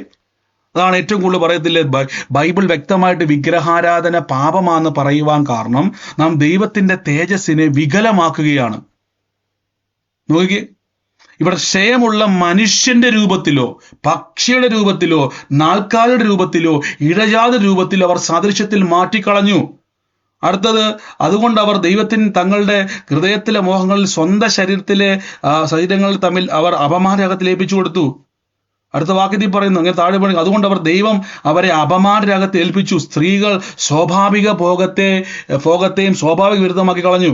ആവണം തന്നെ പുരുഷന്മാർ സ്വാഭാവിക സ്ത്രീ ഭോഗം വിട്ട് അന്യോന്യം കാമം ചൊല്ലിച്ചുകൊണ്ട്. അപ്പൊ ഇങ്ങനെയുള്ള ഒരു ജനറേഷനായിരുന്നു റോമിലുള്ളവര്. അവരോട് പൗലോസ്ലീഹ പറയുവാണ്, നിങ്ങൾ എങ്ങനെയുള്ളവരായിരുന്നു, ഇനിയുള്ള കാര്യത്തിൽ ശ്രദ്ധിക്കണം. ഇപ്പൊ നമുക്കറിയാം, ഈ ഗേ മാനേജുകളും അങ്ങനെയുള്ള എന്താ പറയുന്നത്, ഇപ്പൊ അങ്ങനെയുള്ള കാര്യങ്ങളെല്ലാം കോമൺ ആയി വരുമല്ലേ. ഇതൊക്കെ ദൈവം വെറുക്കുന്നതാന്ന് ബൈബിൾ പറയുന്നു. സ്വാഭാവിക ഭോഗം വിട്ട് വിഗ്രഹങ്ങളുടെ പുറകെ പോകുമ്പോൾ ഇതെല്ലാം എന്ത് ചെയ്യുന്നു? നാം ദൈവത്തിന്റെ തേജസ്സിനെ വികുലമാക്കുന്നു. കണ്ടോ, ഇനി ശ്രദ്ധിച്ചു നോക്കണം. അപ്പൊ പൗലോസ് ഈ പോകുന്ന ഒരേ ഗ്രാഫ് നോക്കിക്ക്, ദുരുപദേശങ്ങളെ കണ്ണിച്ചുകൊണ്ട് കയറി പൗലോസ് പറയുകയാണ്, കഷ്ടത സിദ്ധതയും. കണ്ടോ, അപ്പൊ നിങ്ങൾക്ക് വലിയൊരു ക്വസ്റ്റ്യൻ വരും, നിങ്ങൾക്ക് ചിലപ്പം നല്ലൊരു കണക്ഷൻ ഇല്ലായിരിക്കാം, ചിലപ്പോൾ നിങ്ങളെ ഉപദേശിക്കാൻ നല്ല ഉപദേശം ഇല്ലായിരിക്കാം. ഇന്നത്തെ പോലെ ബൈബിള് 14 ലേഖനമാക്കി കൊടുത്തിട്ടൊന്നുമില്ല. അപ്പൊ അവിടെ പൗലോസ് പറയുകയാണ്, സുവിശേഷ നിമിത്തം കഷ്ടതകൾ വരുമ്പോൾ സഹിക്കുകയും സഹിഷ്ണുത സിദ്ധതയും സിദ്ധത പ്രത്യാശയും ഉളവാക്കുന്നു. കണ്ടോ, എന്തൊക്കെ വന്നാലും മുറുക്കെ പിടിച്ചോണം, വചനം വിട്ട് മാറിപ്പോകരുത്. ശ്രദ്ധിച്ചേ, വചനം വിട്ട് മാറിപ്പോകരുത്, അതിൽ ഉറച്ചു നിൽക്കണം. നാം കഷ്ടങ്ങളിൽ പ്രശംസിക്കണം. കണ്ടോ, അവിടെ ഇരുന്നോണ്ട് നിങ്ങൾ എന്ത് ചെയ്യുന്നു? ഞങ്ങൾക്ക് ആരുമില്ല, പൗലോസും ഇല്ല, പത്രോസും ഇല്ല, യോഹന്നാനും ഇല്ല, ആരുമില്ല, ഞങ്ങൾ ഒറ്റയ്ക്കാണ്, സുവിശേഷ നിമിത്തം ഞങ്ങൾ എല്ലാവരും ഞങ്ങളെ ഒതുക്കുകയാണ്, ഞങ്ങൾ പരിഹാസം അനുഭവിക്കുകയാണ്. അതുകൊണ്ടാണ് പൗലോസ് പറഞ്ഞത്, സുവിശേഷ നിമിത്തം എനിക്ക് ലജ്ജയില്ല എന്ന് പറഞ്ഞാൽ തുടങ്ങിയത്. കണ്ടോ, റോമാലേഖനം തുടങ്ങിയത് തന്നെ എങ്ങനെയാണ്? സുവിശേഷ നിമിത്തം ലജ്ജയില്ല. അപ്പൊ ലജ്ജിക്കുന്ന കൂട്ടരവിടെയുണ്ട്, ലജ്ജിപ്പിക്കുന്ന ആൾക്കാരവിടെയുണ്ട്, പരിഹസിക്കുന്ന ആൾക്കാരവിടെയുണ്ട്, ഒറ്റപ്പെടുത്തുന്ന ആൾക്കാരവിടെയുണ്ട്. നിങ്ങളെ എങ്ങനെയൊക്കെ നിങ്ങൾക്ക് പ്രതിസന്ധിയിലായിട്ട് വീണിട്ട് സന്തോഷിക്കുവാൻ നോക്കി നിൽക്കുന്നവരുണ്ട്. അവരെല്ലാം മുമ്പിൽ എന്ത് ചെയ്യരുത്? നിങ്ങൾ ഉറപ്പുള്ളവരായി നിൽക്കണം, പ്രത്യാശയോടെ നിൽക്കണം, കഷ്ടങ്ങളിൽ പ്രശംസിക്കണം. അപ്പൊ എന്താ കഷ്ടത? സുവിശേഷ നിമിത്തം നമുക്കുണ്ടാകുന്ന വിഷയമങ്ങൾ. ഇപ്പൊ ഭർത്താവ് പറയുക, നമ്മൾ പലപ്പോഴും പല ആൾക്കാരും പറയും, എൻ്റെ ബ്രദർ, എൻ്റെ വീട്ടിൽ ഏറ്റവും കൂടുതൽ പ്രശ്നം ഭർത്താവും പിള്ളേരും പറയും, എന്നെ ഇട്ട് പരിഹസിക്കുകയും കളിയാക്കുകയും എന്നോട് ബൈബിൾ വെച്ചിട്ട് പോകുന്നൊക്കെ പറഞ്ഞ് ദേഷ്യപ്പെടും. ഞാൻ പലരോടും പറയും, എൻ്റെ പ്രിയരെയും, നിങ്ങൾ ഭാഗ്യവാന്മാർ, ഇതിനെല്ലാം പ്രതിഫലം ഉണ്ട് കേട്ടോ. തീർച്ചയായും ഭർത്താവും മക്കളും ഒക്കെ മാനസാന്തരപ്പെടും. നിങ്ങൾ ഇന്ന് കടന്നു പോകുന്ന വിഷമങ്ങളുണ്ടല്ലോ, ഇന്ന് പോകുന്ന ഒറ്റപ്പെടലുണ്ടല്ലോ, ഇന്ന് നിങ്ങളെ കടന്നു പോകുന്ന ഇപ്പൊ നിങ്ങൾക്ക് ഉത്തരവില്ലാത്ത അവസ്ഥയുണ്ടല്ലോ, ഇതിനെല്ലാം റെക്കോർഡാണ്, ഇതിനെല്ലാം പ്രതിഫലമുണ്ട്. പ്രത്യാശ മുറുക്കെ പിടിച്ചോണം. ഇപ്പൊ ഒറ്റയ്ക്ക് ഉള്ളെന്നോർത്ത് ഈ ഒറ്റപ്പെടലിലാണ് നിങ്ങൾ ശരിക്കും ശക്തി പ്രാപിക്കേണ്ടത്, ഒറ്റയ്ക്കല്ല. പ്രത്യാശയ്ക്കോ ഭംഗം വരുന്നില്ല. എൻ്റെ കാരണം എന്തെന്നറിയാവോ? ദൈവത്തിൻ്റെ സ്നേഹം, നമുക്ക് നൽകപ്പെട്ട പരിശുദ്ധാത്മാവ്. കണ്ടോ, ഇവിടെ ആ സ്നേഹബന്ധത്തിൽ ഒന്ന് വളരണം. സ്നേഹബന്ധം ഞാൻ പലപ്പോഴും പറയല്ലോ, നമ്മൾ സുവിശേഷത്തിന് വേണ്ടി ചെയ്യുമ്പം ആരെങ്കിലും എന്തെങ്കിലുമൊക്കെ പ്രതിഫലം തരുമെന്നോ, ഞാൻ പ്രത്യേകിച്ച് നിങ്ങളെല്ലാവരും മിഷണറിമാരാണ്, എന്തെങ്കിലുമൊക്കെ കിട്ടുമെന്ന് നോക്കിച്ചുകൊണ്ട് ഒരു കാര്യവും ചെയ്യരുത്. ഞാൻ എപ്പോഴും പറയത്തില്ല, ആരെങ്കിലുമൊക്കെ പ്രശംസിക്കും, ആ ബ്രദർ അത് ചെയ്തത് നന്നായി എന്നും പറഞ്ഞ് പ്രശംസ കിട്ടുമെന്ന് ഓർത്തുകൊണ്ട് ഒന്നും ചെയ്യരുത് പ്രിയരെ. നമ്മുടെ ജീവിത അവസാന ശ്വാസം വരെ യേശുവിനെ നോക്കി വേണം സുവിശേഷം ചെയ്യാൻ വേണ്ടി. ഒന്നും കിട്ടിയില്ലെങ്കിലും കുഴപ്പമൊന്നുമില്ല, അവരെന്നെ മാനിച്ചില്ലെങ്കിലും ഒരു കുഴപ്പമില്ല, അവരെന്നെ അപ്രീഷിയേറ്റ് ചെയ്തില്ല, എനിക്ക് ഒരു കുഴപ്പമില്ല, അവരെനിക്ക് സഹായം ചെയ്തില്ല ബ്രദറെ, കുഴപ്പമില്ലെന്ന്. ഞാൻ ചെയ്തതിൻ്റെ അകത്ത് എന്നെ കുറ്റവും പറഞ്ഞ് സാരമില്ല പ്രിയരെ. ഈ കഷ്ടങ്ങളിലും പ്രശംസിച്ചോണം. സ്വർഗത്തിലെങ്കിൽ പ്രതിഫലമുണ്ട്. എൻ്റെ കർത്താവിന് വേണ്ടി ഇതെങ്കിലും ഞാൻ ചെയ്യും. ഇങ്ങനെ വേണം സുവിശേഷം ചെയ്യാൻ, ഇങ്ങനെ വേണം സുവിശേഷത്തിന് വേണ്ടി പ്രവർത്തിക്കാൻ. എൻ്റെ കർത്താവിന് വേണ്ടി എനിക്ക് ചെയ്യാൻ പറ്റുന്ന ഏറ്റവും വലിയ കാര്യങ്ങളാണ് ഇതൊക്കെ. ആമേൻ. നോക്കി അടുത്ത വാക്യം, നാം ബലഹീനരായിരിക്കുമ്പോൾ തന്നെ ക്രിസ്തു തക്ക സമയത്ത് അഭക്തർക്കു വേണ്ടി മരിച്ചു. നീതിമാന് വേണ്ടി ആരെങ്കിലും മരിക്കുമോ? ദുർബലം. ഗുണവാന് വേണ്ടി പക്ഷേ മരിക്കുമായിരിക്കും. കണ്ടോ, പൗലോസ് പറയുകയാണ്, അപ്പോസ്തലനായ പൗലോസ് ലീഗ പറയുന്നു. ശ്രദ്ധിച്ചേ, നിങ്ങൾ എപ്പോഴും ശ്രദ്ധിച്ചോണം. ഇവിടെ പൗലോസ് ലീഗ പറയുവാണ്, നമ്മൾ ബലഹീനരായിരിക്കുമ്പോൾ തന്നെ ക്രിസ്തു നമുക്ക് വേണ്ടി എന്ത് ചെയ്തു? മരിച്ചു. ഹല്ലേലൂയ. അതായത് നമ്മൾ ഏറ്റവും പ്രതിസന്ധിയിലായിരുന്നപ്പോഴാണ് യേശു നമുക്ക് വേണ്ടി മരിച്ചത്. അടുത്ത വാക്യത്തിൽ പറയുന്നു, നീതിമാന് വേണ്ടി ആരെങ്കിലും മരിക്കുമോ? ദുർലഭം. ഗുണവാന് വേണ്ടി പക്ഷെ എന്ത് ചെയ്യും? മരിക്കും. ഇപ്പൊ നമ്മൾ തന്നെ ഒരു സഹായം ചെയ്യുമ്പം മനസ്സിൻ്റെ അകത്ത് പറയത്തില്ലേ, നമുക്കൊന്ന് ഇപ്പൊ ഇന്നല്ലേ നാളെ ഒരു ഉപകാരം നമുക്ക് തിരിച്ചു കിട്ടും. നമ്മൾ അങ്ങനെയല്ലേ ചെയ്യുന്നത്. എന്തെങ്കിലും ഗുണമുണ്ടെങ്കിലല്ലേ നമ്മളത് ചെയ്യത്തുള്ളൂ. മനുഷ്യന്റെ ഒരു സ്വഭാവം അങ്ങനെയല്ലേ. പക്ഷെ ബൈബിൾ പറയുന്നു, ക്രിസ്തുവോ നാം പാപികളായിരിക്കുമ്പോൾ തന്നെ നമുക്ക് വേണ്ടി മരിക്കുകയാൽ ദൈവം തനിക്ക് നമ്മോടുള്ള സ്നേഹത്തെ പ്രദർശിപ്പിക്കുക. ഞാൻ പലപ്പോഴും പറയത്തില്ലേ, നമ്മൾ ഏറ്റവും ട്രബിളിൽ കിടന്നപ്പോഴാണ് യേശു നമുക്ക് വേണ്ടി മരിച്ചത്. കണ്ടോ, ഇപ്പൊ നിങ്ങൾ നല്ലവരായില്ലേ, രക്ഷിക്കപ്പെട്ട് സ്നാനപ്പെട്ട് നല്ല സ്പ്രേ ഒക്കെ അടിച്ച് നല്ല ഉടുപ്പൊക്കെ ഇട്ട് ബൈബിളൊക്കെ പിടിച്ച് നല്ല ഒരുങ്ങി നല്ല വണ്ടിയിലൊക്കെ പ്രാർത്ഥനയ്ക്ക് ചെന്നിരിക്കുമ്പം നമ്മുടെ അകത്തൊരു ചിന്ത വന്നില്ലേ, ഓ ബ്രദറെ, ഞാനിപ്പം കർത്താവിൽ ഭയങ്കര സംഭവമാണ്. എൻ്റെ പ്രിയരെ, യേശു നമുക്ക് വേണ്ടി മരിച്ച് നിങ്ങൾ നല്ലവരായപ്പോഴല്ല, നിങ്ങൾ മാനസാന്തരപ്പെട്ട് നന്നായി വന്നപ്പോഴല്ല നമുക്ക് വേണ്ടി മരിച്ചത്. നിങ്ങളുടെ ഏറ്റവും വേസ്റ്റ് ആയിട്ടുള്ള സമയത്ത്, നിങ്ങളെ ആർക്കും വേണ്ടാതെ പാപത്തിലും ശാപത്തിലും രോഗത്തിലും പ്രതിസന്ധിയിലും തകർച്ചയിലും കടന്നപ്പോൾ, ആർക്കും വേണ്ടാതെ കടന്നപ്പോൾ, ബലഹീനതയുടെ ഏറ്റവും ഹൈ ലെവലിൽ നിന്നപ്പോൾ, വീക്ക്നെസ്സുകളാൽ പൊതിയപ്പെട്ട് കിടന്നപ്പോൾ, കുറവുകൾ നിറഞ്ഞു കിടന്നപ്പോൾ, ആ സമയത്ത് എനിക്ക് വേണ്ടി, ഗുണവാന് വേണ്ടി എന്തെങ്കിലുമൊക്കെ ചെയ്യുവാണെങ്കിൽ ഓക്കെ, എന്നെ കിട്ടിയിട്ട് എന്താ ഗുണം ഒന്ന് ആലോചിച്ച് നോക്കി. എന്ന് കൂടെ പറഞ്ഞ്, എന്നെ കിട്ടിയിട്ട് കർത്താവിന് എന്തുവാ ഗുണം? എന്നെ കിട്ടിയിട്ട് കർത്താവിന് എന്തുവാണ് ഗുണം? ഒരു ഗുണവും ഇല്ല. എന്നെ കൊണ്ട് എന്തിനു കൊള്ളാം? നമ്മൾ പറയത്തില്ല, നമ്മളെ കൊണ്ട് കർത്താവിന് എന്താ ഗുണം? ഒരു ഗുണവും ഇല്ല. ഞാൻ അറിഞ്ഞുകൊണ്ട് തന്നെയാ പ്രിയരെ, യേശു നമ്മെ സ്നേഹിച്ചു. ദൈവം എൻ്റെ ഗുണം കണ്ടിട്ടല്ല, എന്നെ സ്നേഹിച്ചത് കൊണ്ടാണ് എനിക്ക് വേണ്ടി ക്രൂശിൽ മരിച്ചത്. കണ്ടോ? അപ്പൊ ഈ സ്നേഹം പരിശുദ്ധാത്മാവ് നമ്മുടെ ഉള്ളത്തിൽ തന്നതുകൊണ്ടാണ് നമുക്ക് എന്ത് ചെയ്യാൻ പറ്റുന്നത്? യേശുവുമായിട്ടൊരു അറ്റാച്ച്മെന്റ്, യേശുവിന്റെ സ്നേഹമാണിത്. അവനാണ് ബൈബിൾ പറഞ്ഞത്, നിങ്ങൾ എന്നെ സ്നേഹിച്ചു എന്നല്ല, ഞാൻ നിങ്ങളെ സ്നേഹിച്ചെന്ന ബൈബിളിൽ പറഞ്ഞേക്കുന്നത്. കണ്ടോ? ഹല്ലേലൂയ. അപ്പൊ ഈ സ്നേഹം വന്നതുകൊണ്ടാണ് പലപ്പോഴും നമുക്ക് സാക്രിഫൈസ് ചെയ്യുവാൻ തോന്നുന്നത്, നമുക്ക് പലപ്പോഴും വില കൊടുക്കാൻ തോന്നുന്നു. കണ്ടിട്ടുണ്ടോ?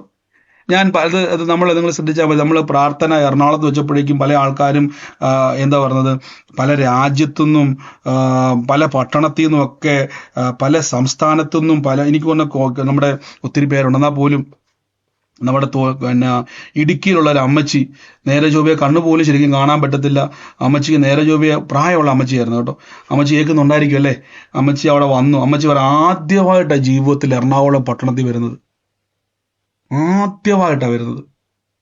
ഇതുപോലെ സൂമിൽ കേട്ട് ബ്രദറിനെ എന്താ പറഞ്ഞത്, ഓക്കെ സോറി, സൂമിൽ യൂട്യൂബിൽ ലൈവ് സ്റ്റാർട്ട് ആയില്ലായിരുന്നോ? യൂട്യൂബിലുണ്ടല്ലോ, ഓക്കെ, ഒരെണ്ണത്തിലായിരുന്നു. നോക്കി. അപ്പൊ അമ്മച്ചിയുടെ അകത്ത് ആ പ്രാർത്ഥനയ്ക്ക് വരുവാൻ ഒരു പ്രേരണ ആദ്യമായിട്ട് എങ്ങനെയോ വന്ന് വയറ്റിലോ പാലാരിവട്ടത്തോ വന്നപ്പോഴാണ്, ആരോടോ ചോദിച്ചു, ഏതോ സഹോദരി ചോദിച്ചു, ഞാൻ ഇവിടെ ഒരു പ്രാർത്ഥനയ്ക്ക് വന്നതാണ്, ഇന്ന സ്ഥലമാണെന്നൊക്കെ അഡ്രസ്സ് പറഞ്ഞപ്പോഴേക്കും ദൈവകൃപയാൽ നമ്മുടെ പ്രാർത്ഥനയ്ക്ക് വന്ന സഹോദരിയായിരുന്നു.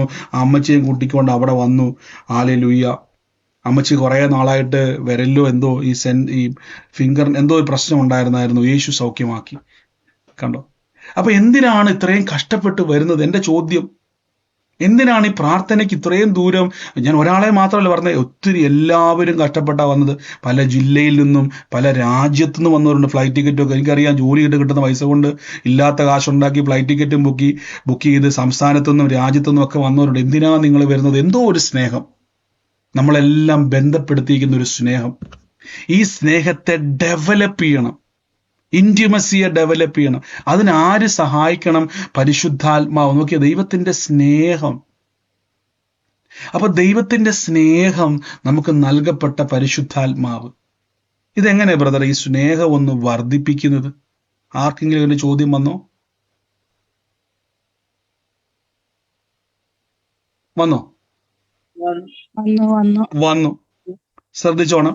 ഈ സ്നേഹം വർദ്ധിപ്പിക്കുവാൻ ഏറ്റവും നല്ല മാർഗം സ്നേഹിക്കുന്നവരുടെ കൂടെ ഇരിക്കുക. കണ്ടോ? ഉൽപ്പത്തി പുസ്തകം നമ്മൾ വായിക്കുന്ന സമയത്ത് ഏദൻ തോട്ടത്തിൽ ആദത്തെയും ഹവ്വായെയും നിർമ്മിച്ചിട്ട് ദൈവത്തിന് ആഗ്രഹം സ്വർഗത്തിലിരിക്കാൻ വേണ്ടിയല്ല, ഒരു ബൈനക്കുലറുമായിട്ട് താഴെ ഇവരെന്തു ചെയ്യുന്നു എന്ന് നോക്കിക്കൊണ്ടിരിക്കാൻ ദൈവത്തിന് ആഗ്രഹമില്ല. അവരോട് വെയിലാറുമ്പോൾ കർത്താവ് അവരുടെ കൂടെ നടക്കാൻ ആഗ്രഹിക്കുക. കണ്ടോ? ഇവരുടെ ആഗ്രഹം പിശാച് പറഞ്ഞു കേൾക്കാനാ. പക്ഷെ ദൈവത്തിന്റെ ആഗ്രഹം വെയിലാറുമ്പോൾ ഇവരുടെ കൂടെ എല്ലാ ദിവസവും നടക്കുമെന്നാലും ചോദിക്കുക. എൻ്റെ കർത്താവ് എന്തിനാ എല്ലാ ദിവസവും വരുന്നത്? അവരാ തോട്ടത്തിൽ വല്ല ജോലിയും ചെയ്ത് എന്തെങ്കിലുമൊക്കെ ജീവിച്ചാൽ പോരെ. പക്ഷെ ദൈവത്തിന്റെ ആഗ്രഹം നമ്മോട് കൂടെ നടക്കാനാ. കണ്ടോ? ഉൽപ്പത്തി പുസ്തകം ഒന്ന് വായിച്ചു നോക്കിയാൽ മതി. എല്ലാ ദിവസവും വെയിലാറുമ്പോൾ ദൈവം അവരുടെ കൂടെ വരിക. എല്ലാ ദിവസവും ദൈവം അവരുടെ കൂടെ നടക്കാൻ ആഗ്രഹിക്കുക. നോക്കി, ഉൽപ്പത്തി പുസ്തകം 3-ാം അധ്യായത്തിന്റെ 8-ാമത്തെ വാക്യത്തിലല്ലേ സിസ്റ്ററെ? നോക്കി, വെയിലാറുമ്പോൾ യഹോവയായ ദൈവം തോട്ടത്തിൽ നടക്കുന്ന ഒച്ച അവർ കേട്ടു. മനുഷ്യരും ഭാര്യയും യഹോവയായ ദൈവം തങ്ങളെ കാണാതിരിപ്പാൻ തോട്ടത്തിലെ വൃക്ഷങ്ങൾക്കിടയിലേക്ക് ഒളിച്ചു. അപ്പൊ ദൈവം ചോദിക്കുക, യഹോവയായ ദൈവം മനുഷ്യനെ വിളിച്ചു, നീ എവിടെയെന്ന് ചോദിച്ചു. തോട്ടത്തിൽ നിന്റെ ഒച്ച കേട്ടിട്ട് ഞാൻ നിന്നെ നഗ്നനെന്ന് ഭയപ്പെടുന്നു. നോക്കി, അപ്പം ആദോ ഹവ്വയും പാപം നിമിത്തം മറഞ്ഞിരിക്കും. ഇപ്പം നമ്മൾ അതല്ല ചെയ്യുന്നത്. നമ്മളിപ്പം മറഞ്ഞിരിക്കുക, ദൈവത്തിൽ നിന്ന് മാറിപ്പോവുക, ബിസിയാണ് നമ്മൾ പലപ്പോഴും. ദൈവത്തിന്റെ ആഗ്രഹം ആ കൂട്ടായ്മയെ വന്നിരിക്കുക. ഞാൻ എപ്പോഴും പറഞ്ഞില്ലേ, എപ്പോഴും ഈ വിഷയങ്ങൾ പറഞ്ഞുകൊണ്ട് ഇങ്ങനെ എപ്പോഴും ഇരിക്കാതെ വല്ലപ്പോഴും ഒക്കെ, അല്ലെങ്കിൽ എപ്പോഴും എല്ലാ ദിവസവും അറ്റ്ലീസ്റ്റ് കുറച്ച് നേരമെങ്കിലും ഞാനും ആഗ്രഹിക്കുക. ഇത് പറയുമ്പോൾ ഞാനും എന്ത് ചെയ്യുക, ഒരു ക്രോസ് വിസ്താരത്തിന് വേണ്ടി കയറി നിൽക്കുക. ആ ദൈവസന്നിധി വന്ന് കുറച്ചു നേരം ഇരുന്നേ, കർത്താവേ അങ്ങ് ആഗ്രഹിക്കുന്ന അതല്ലേ. അങ്ങനെ ഇരിക്കുമ്പോഴെന്താ സംഭവിക്കുന്നത് അറിയാവോ? ആ ദൈവസ്നേഹം എന്നിൽ നിന്ന് അറിയും. ഈ ദൈവസ്നേഹം എന്ന് പറഞ്ഞാൽ എന്നാ ഗുണം? സ്നേഹത്താൽ വ്യാപരിക്കുന്ന വിശ്വാസം നിറയും. ഈ വിശ്വാസം വ്യാപരിച്ചാൽ എന്താ ഗുണം? പ്രത്യാശ നിറയും. ഈ പ്രത്യാശയും വിശ്വാസവും നിറഞ്ഞാൽ എന്താ ഗുണം? ഇപ്പൊ കടന്നു പോകുന്ന വിഷയങ്ങളെപ്പറ്റി നിങ്ങൾ തന്നെ പറയും, ഇതെല്ലാം എൻ്റെ കർത്താവ് എനിക്ക് അത്ഭുതമാക്കി മാറ്റും. കണ്ടോ, മനസ്സും ശരീരവും ഫ്രീ ആകും. ആമേൻ. ദൈവത്തിന്റെ ആഗ്രഹം, നിങ്ങൾ എല്ലാ ഞായറാഴ്ചയും പള്ളിയിൽ പോകുന്നു, സ്വത്രാഴ്ച കൊടുക്കണം, അവിടെ ഇരുന്ന് ഭയങ്കര ആരാധന ഇറങ്ങണം, തിരിച്ച് വീട്ടിൽ വരണം, കഞ്ഞിയും കറിയും വെക്കണം, ഭർത്താവുമായിട്ട് ജീവിക്കണം. ഇത് മാത്രമല്ല പ്രിയരെ, ദൈവത്തിന്റെ ആഗ്രഹം നിങ്ങളോട് കൂടെ വസിക്കാനാണ്. അതാണ് ഇമ്മാനുവൽ. യേശു ക്രിസ്തു ജനിച്ചപ്പോൾ തന്നെ പറഞ്ഞു, യേശുവിന്റെ പേരെന്ത് ചെയ്യണം? ഇമ്മാനുവൽ എന്നുള്ള. എന്താ ഇമ്മാനുവൽ അർത്ഥം? ദൈവം നമ്മോട് കൂടെ എന്ന അർത്ഥം വരുന്നത്. കണ്ടോ, ദൈവത്തിന് നമ്മുടെ കൂടെ നടക്കുവാൻ, യേശുവിന് നമ്മുടെ കൂടെ നടക്കുവാൻ ആഗ്രഹമുണ്ട്. ഈ ദിവസങ്ങളിൽ ഇന്ന് കർത്താവെ എനിക്കും അങ്ങയെ കൂടെ നടക്കാൻ ആഗ്രഹമുണ്ട്. ദൈവസന്നിധിയിൽ ഒന്ന് ഇരുന്നേ, വേണമെങ്കിൽ ഒരു പാട്ടൊക്കെ പാടിയിരുന്നേ. എപ്പോഴും നമ്മൾ പ്രാർത്ഥനാ വിഷയങ്ങളൊക്കെ പറഞ്ഞുകൊണ്ടല്ലേ ഇരിക്കുന്നത്. ഇനി അതൊക്കെ ഒന്ന് മാറ്റി നിർത്തിയിട്ട് കർത്താവായ യേശുവിനെ ഒന്ന് സ്തുതിച്ചുകൊണ്ട്, കർത്താവായ യേശുവിനെ ഒന്ന് കണ്ടുകൊണ്ട്, ആ ദൈവസന്നിധിയിൽ ആ കർത്താവിനെ, ആ സ്നേഹസ്വരൂപനായ ക്രിസ്തുവിനെ ഓർത്തുകൊണ്ടെന്നിരുന്നേ. ഞാൻ ഉറപ്പായിട്ടും വരുന്നു, കർത്താവ് നമ്മുടെ കൂടെ ഇറങ്ങി വരും. ആമേൻ. ഉൽപ്പത്തിയിൽ വന്നതുപോലെ തന്നെ നമ്മുടെ കൂടെ ഇറങ്ങി വരും. പക്ഷെ പലപ്പോഴും സംഭവിക്കുന്ന ഒരു പ്രശ്നം, ഞാൻ എപ്പോഴും പറഞ്ഞില്ലേ, നമ്മുടെ മനസ്സാണ്, ഹൃദയമാണ് അവിശ്വാസത്താൽ നമ്മുടെ നന്മകളെ തടയുന്നത്. ശ്രദ്ധിച്ചോണേ. സ്നേഹത്താൽ വ്യാപരിക്കുന്ന വിശ്വാസം നിറയുമ്പോൾ അത്ഭുതങ്ങൾ നിറയാൻ തുടങ്ങും. അതുകൊണ്ടാണ് ഞാൻ പലപ്പോഴും ഈ ഉപവാസം, എന്നോട് ഒത്തിരി ആളുകൾ എന്നോട് സങ്കടത്തോടെ പറയും, ബ്രദറെ, ഈ ഉപവാസത്തെ പറ്റി പറയുന്ന സമയത്ത് പറയാറുണ്ട്, ജോലി സ്ഥലത്ത് പോയിരുന്ന് ഉപവസിക്കുന്ന കാര്യം. ഞാൻ അതല്ല പ്രിയരെ ഉപവാസം. യേശു ഉപവസിക്കുവാണെങ്കിൽ ഉപവാസം എന്ന് പറഞ്ഞാൽ കൂടെ വസിക്കുക എന്നാണ്. ദൈവസന്നിധിയിൽ ഇരിക്കുക, കർത്താവിൻ്റെ സന്നിധിയിൽ ഇരുന്നിട്ട് ദൈവം ആഗ്രഹിക്കുന്നതാണ്. വെയിലാറുമ്പോൾ ആരത്തിൻ്റെയും ഹവ്വായുടെയും കമ്പനി യേശുവിന് ഇഷ്ടമായിരുന്നു. യേശുവിന് ഇഷ്ടമാണ്. ഇനി കേട്ടെ, ഈ യഹോവ തന്നെയാണ് മനുഷ്യന്റെ രൂപത്തിൽ യേശുവായി നമ്മളിലേക്ക് വന്നത്. ത്രിയേക ദൈവം എന്നൊക്കെ നമ്മൾ പറയുമ്പോഴും ബൈബിൾ പറയുന്നു, അവൻ സ്വന്തത്തിലേക്ക് വന്നു. മക്കൾ ജഡരക്തങ്ങളോട് കൂടിയവരായതുകൊണ്ട് അവരും അവനെ പോലെ ജഡരക്തങ്ങളോട് കൂടിയവനായി നമ്മുടെ ഇടയിലേക്ക് വന്നു. കണ്ടോ, ആരുടെ മക്കളാണ് നമ്മൾ? ദൈവത്തിന്റെ മക്കളാണ്. അപ്പൊ യേശു ക്രിസ്തു നമുക്ക് വേണ്ടി സാക്ഷാൽ ദൈവം തന്നെയാണ്. ഉൽപ്പത്തിയിൽ ഇറങ്ങി വന്നയാള്. നമുക്കറിയാം, പറയുമ്പോൾ ബ്രദറെ അങ്ങനെയൊന്നും അല്ലല്ലോ. ഞാൻ പറഞ്ഞില്ലേ, ആകെ തുക ഞാൻ പറഞ്ഞത്, സമാധാനത്തിന്റെ പ്രഭുവെന്നും നിത്യപിതാവെന്നും വിളിച്ചത് യേശുവിനെ തന്നെയാണ്. യെശയ്യാ പ്രവാചകന്റെ പുസ്തകം. ഹല്ലേലൂയ. ആ സമാധാനത്തിന്റെ പ്രഭുവായ നിത്യപിതാവായ സാക്ഷാൽ യേശു ക്രിസ്തു ആകുന്ന നമ്മുടെ ദൈവം, അല്ലെങ്കിൽ ദൈവം മനുഷ്യരൂപത്തിൽ ഇറങ്ങി വന്ന ക്രിസ്തു, ആ ക്രിസ്തുവിന് നമ്മുടെ കൂടെ. ഇപ്പൊ ഈ സ്നേഹമാണ് പലപ്പോഴും നമ്മളിൽ നിന്ന് ഇപ്പം നഷ്ടപ്പെട്ടുകൊണ്ടിരിക്കുന്നത്. റോമർക്ക് എഴുതിയ ലേഖനത്തിൽ പൗലോസ് പറയുകയാണ്, സഹോദരങ്ങളെ, പൗലോസ് പോട്ടെ, അപ്പൊല്ലോസ് പോട്ടെ, എല്ലാവരും പോട്ടെ, നിങ്ങൾക്ക് എന്ത് ചെയ്യണം? കർത്താവായ യേശു ക്രിസ്തുവിൽ പ്രത്യാശയിൽ ഉറയ്ക്കണം കേട്ടോ. ഇന്ന് നിങ്ങൾ നോക്കിക്കേ, നമ്മൾ ആരെങ്കിലും ഈ പ്രാർത്ഥനാ വിഷയങ്ങൾ പറയുന്നതല്ലാതെ ആരെങ്കിലും കർത്താവിൻ്റെ സന്നിധിയിൽ ഇരുന്നു കൊണ്ട് നിങ്ങൾ ആരെങ്കിലും യേശുവിനോട് സംസാരിക്കുകയും കർത്താവിൻ്റെ സന്നിധിയിൽ ഇരിക്കുന്ന ആൾക്കാരുണ്ട്? വളരെ ചുരുക്കമല്ലേ, വളരെ ചുരുക്കമല്ലേ. അങ്ങനെ ഇരുന്നാൽ ബ്രദറെ എന്താ ഗുണം? വിശ്വാസം വർദ്ധിക്കും, പ്രത്യാശ വർദ്ധിക്കും, സ്നേഹം വർദ്ധിക്കും. ഇത് വർദ്ധിച്ചു കഴിയുമ്പോൾ നമുക്ക് മനസ്സിലാവും നമ്മുടെ ഈ വിഷയമൊക്കെ ചുമ്മാ എന്താ, ഇതൊക്കെ എപ്പോഴും അത്ഭുതമായി മാറും. ഇപ്പം നമ്മളങ്ങ് സ്ട്രഗിൾ ചെയ്യുക, നമ്മളങ്ങ് ഭാരപ്പെടുക. കാര്യം നമ്മൾ ദൈവസന്നിധിയിൽ അവൈലബിൾ അല്ല, നമ്മൾ ലോകവുമായിട്ട് അനുരൂപരായി കിടക്കുക. ഞായറാഴ്ച മാത്രം ഒരു പ്രാർത്ഥനയ്ക്ക് പോകുന്ന വിശ്വാസികളായി നമ്മൾ പക്ഷെ നിങ്ങളെ ഓർത്ത് ഞാൻ ദൈവത്തെ സ്തുതി. കാര്യം എനിക്ക് ഈ ദിവസങ്ങളിൽ അന്യഭാഷ പ്രാർത്ഥന വെക്കുമ്പോഴും നമ്മുടെ ഫെലോഷിപ്പ് പോകുമ്പോഴും എല്ലാ ദിവസവും നിങ്ങൾക്ക് വേണമെങ്കിൽ എന്ത് ചെയ്യാം. പലരും നമുക്കറിയാം, എനിക്കറിയാൻ ഒത്തിരി സുഹൃത്തുക്കൾ പറയും, ഈ ഒരു അതിശയത്തോടെ അവർ പറയും, ബ്രദറെ എല്ലാ ദിവസവും സാധാരണ അവരൊക്കെ സൂം മീറ്റിംഗ് മാസത്തിലൊന്നോ ആഴ്ചയിലൊന്നോ ഒക്കെ വെച്ച് കഴിഞ്ഞാൽ പോലും സഭയിലുള്ള വിശ്വാസികൾ പോലും വരത്തില്ല. മാസത്തിൽ ഒന്ന് വെച്ചാൽ പോലും ആൾക്കാർ കൂടത്തില്ല. ഇതെങ്ങനെയാ ബ്രദർ ഇതിൻ്റെ സീക്രട്ട്? എല്ലാ ദിവസവും ആളുകൾ വരുന്നത്. ഞാൻ എപ്പോഴും പറഞ്ഞൊരു കാര്യമുണ്ട്, ഞാൻ ആൾക്കാരെ നോക്കിയിട്ടില്ല, ആരൊക്കെ വരുന്നത് ഞാൻ എണ്ണാറില്ല, എത്ര പേരുണ്ടെന്ന് ഞാൻ നോക്കാറില്ല. ഞാൻ കർത്താവായ യേശു ക്രിസ്തുവിൻ്റെ നാമത്തിൽ ആ സ്നേഹത്തിലാണ് ചെയ്യുന്നത്. അപ്പൊ ആ സ്നേഹത്തിന്റെ പകർച്ച നിങ്ങളിലുള്ളത് കൊണ്ടാണ് നമുക്ക് ഈ കൂട്ടായ്മയിലേക്ക് വരാൻ തോന്നുന്നത്. ഞാനതാ പറഞ്ഞിട്ടുള്ളത്, നമ്മൾ കർത്താവിന്റെ സ്നേഹത്തെ നിൽക്കണം. ഞാൻ അന്ന് പോലെ പറഞ്ഞു, സൂം പ്രയർ തുടങ്ങിയ സമയത്ത് ഒരാളോടെങ്കിലും ഉണ്ടെങ്കിൽ നമുക്ക് പ്രാർത്ഥിക്കാതെ പറഞ്ഞു തുടങ്ങിയതാണ് സൂം മീറ്റിംഗ്. ആമേൻ. അപ്പൊ ദൈവത്തിന്റെ ഒരു സ്നേഹമാണ് നമ്മളെ നിർത്തുന്നത് കേട്ടോ. ദൈവത്തിന്റെ സ്നേഹം, ഈ സ്നേഹം അനുദിനം വർദ്ധിക്കുന്നത് കൊണ്ടാണ് നമുക്ക് വിട്ടുപിരിയാൻ കഴിയാത്തത്. ശ്രദ്ധിച്ചോ, വിട്ടുപിരിയാൻ കഴിയാത്തൊരു ബന്ധത്തിലേക്ക് നമ്മൾ വന്ന, അതുകൊണ്ടാണ് പറയുക ഈ ലോകത്തിലെ കഷ്ടങ്ങൾ സാരമില്ല എന്ന് പൗലോസ്ലീഹ പറയാൻ കാരണം. അപ്പൊ ഈ കഷ്ടം എന്ന് പറയുമ്പോൾ ശ്രദ്ധിച്ചോണേ, ഈ കഷ്ടം എന്ന് പറയുന്നത് നമ്മൾ കടന്നു പോകുന്ന വിഷയമായിട്ട് അറ്റാച്ച് ചെയ്യരുത്. എപ്പോഴും ഓർത്തോണേ, ഈ ലേഖനങ്ങൾ മുഴുവൻ എഴുതുമ്പോൾ പൗലോസ്ലീഹ വാണിംഗ് കൊടുക്കുന്നുണ്ട്. സുവിശേഷം നിമിത്തം ഞങ്ങൾക്കുണ്ടായ കഷ്ടം നിങ്ങൾ അറിയാതെ പോകരുത്. കൊരിന്ത്യ ലേഖനം 2 കൊരിന്ത്യർ, അവിടെയൊക്കെ ശ്രദ്ധിച്ചോണം. ഇവിടെ എല്ലാം നിങ്ങൾ മനസ്സിലാക്കണം, നമ്മളെ രോഗത്തിലിരുന്നു കൊണ്ട് ദൈവത്തെ ആരാധിക്കുന്നത് കണ്ടുകൊണ്ട് സന്തോഷിക്കുന്ന ഒരു കർത്താവല്ല കേട്ടോ. സൗഖ്യത്തോടെ പറഞ്ഞു, എനിക്ക് സൗഖ്യം വരും, എൻ്റെ യേശുവിൻ്റെ ആഗ്രഹം എൻ്റെ സൗഖ്യമാണ്. വിളിച്ചു പറഞ്ഞോണം, എൻ്റെ ദൈവത്തിൻ്റെ ആഗ്രഹം. ഞാൻ കടവാരത്തിൻ്റെ അകത്ത് ബ്രദർ എനിക്കിനി ആത്മഹത്യ വഴിയുള്ളൂ എന്ന് പറയുമ്പോൾ അത് തന്നെയാണ് നിന്റെ മുമ്പിലുള്ള ഓപ്ഷൻ എന്ന് പറയുന്ന യേശുവിനെ എനിക്ക് അറിയത്തില്ല, എന്നെ അവിടുന്ന് കരകയറ്റുന്നൊരു ദൈവം. കുടുംബത്തിൽ ഒരു സമാധാനമില്ല, ഭർത്താവ് മദ്യപിച്ചിരിക്കുന്ന, മക്കളാണെങ്കിൽ സ്നേഹമില്ല, ഐക്യതയില്ല. ഇങ്ങനെ പോകുമ്പം കണ്ടോ, ഇതാണ് ശോധന, ഞാൻ നിന്നെ ശോധനയിലൂടെ കടത്തി വിടുക കേട്ടോ, ഇതൊരു പരീക്ഷയാ കേട്ടോ എന്ന് പറഞ്ഞ് പഠിപ്പിക്കുന്ന ആൾക്കാരുണ്ട് കേട്ടോ. ഇതൊക്കെ ദൈവം തരുന്നതാ കേട്ടോ. കണ്ടോ, എന്തിനാണെന്നറിയാവോ? നിങ്ങൾ ഭയങ്കര സംഭവമാക്കാൻ വേണ്ടി എന്ന് പഠിപ്പിക്കുന്ന ആൾക്കാരുണ്ട്. എൻ്റെ പ്രിയരെ, അവൻ ദോഷങ്ങളാൽ പരീക്ഷിക്കുന്ന ദൈവമല്ല കേട്ടോ. പിന്നെ എന്തുവാ ബ്രദർ ഈ വിഷയങ്ങൾ? ഇതിനെ ജയിക്കുവാനുള്ളൊരു കൃപ തരുന്നയാളാണ്. ലോകത്തിൽ കഷ്ടമുണ്ട്, ധൈര്യപ്പെടുവിൻ, ഞാൻ ലോകത്തെ ജയിച്ചിരിക്കുന്നു. കണ്ടോ? അപ്പൊ ഇതിനെ ജയിക്കുന്ന ഒരു കൃപ നമ്മുടെ മേലുണ്ട്. ഇരിക്കുക ദൈവസന്നിധിയിൽ, ഒന്നിരുന്നേ, ഒന്ന് കർത്താവിൻ്റെ സന്നിധിയിൽ ഈ ദിവസം ഒറ്റയ്ക്ക് മതി, ആളില്ലേലും കുഴപ്പമൊന്നുമില്ല.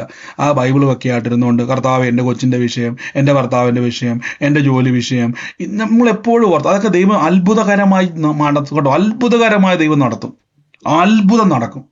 എന്നാൽ കുറച്ച് നേരം നമ്മുടെ ആ വിഷയങ്ങളൊക്കെ ഒന്ന് മാറ്റി വെച്ചിട്ട് ആ ഏദേൻ തോട്ടത്തിൽ ഇറങ്ങി വന്ന ദൈവം എൻ്റെ കൂടെ ഇരിക്കാനെന്ന് ആഗ്രഹിക്കുക.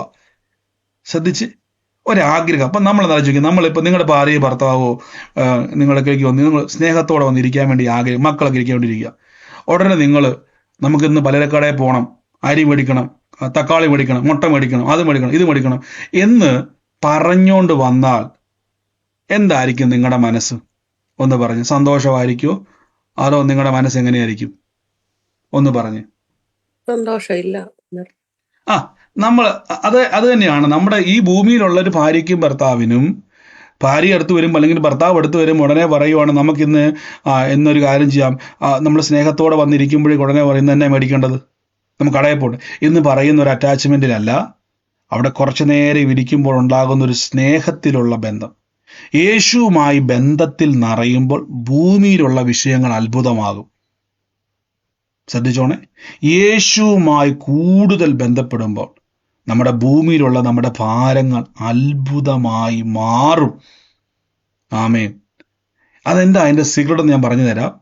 കാര്യം കർത്താവിൻ്റെ കൂടെ ഇരിക്കുമ്പം എൻ്റെ വിഷയം കർത്താവിൻ്റെ വിഷയമായി മാറും, എൻ്റെ ഭാരങ്ങൾ കർത്താവിൻ്റെ ഭാരമായി മാറും, എൻ്റെ വിഷമങ്ങൾ ദൈവത്തിൻ്റെ വിഷമങ്ങളായി മാറും. അതാണ് ക്രിസ്തുവിൻ്റെ മനസ്സുള്ളവരായി നമ്മൾ മാറുവാണ്. അപ്പോൾ ഈ ദിവസങ്ങളിൽ നമുക്ക് കർത്താവിൻ്റെ തിരുസന്നിധിയിൽ നമുക്ക് ഒരുമിച്ചെന്ന് ദൈവസന്നിധിയിൽ ഇരിക്കണം കേട്ടോ. വേർതിരിക്കണേ.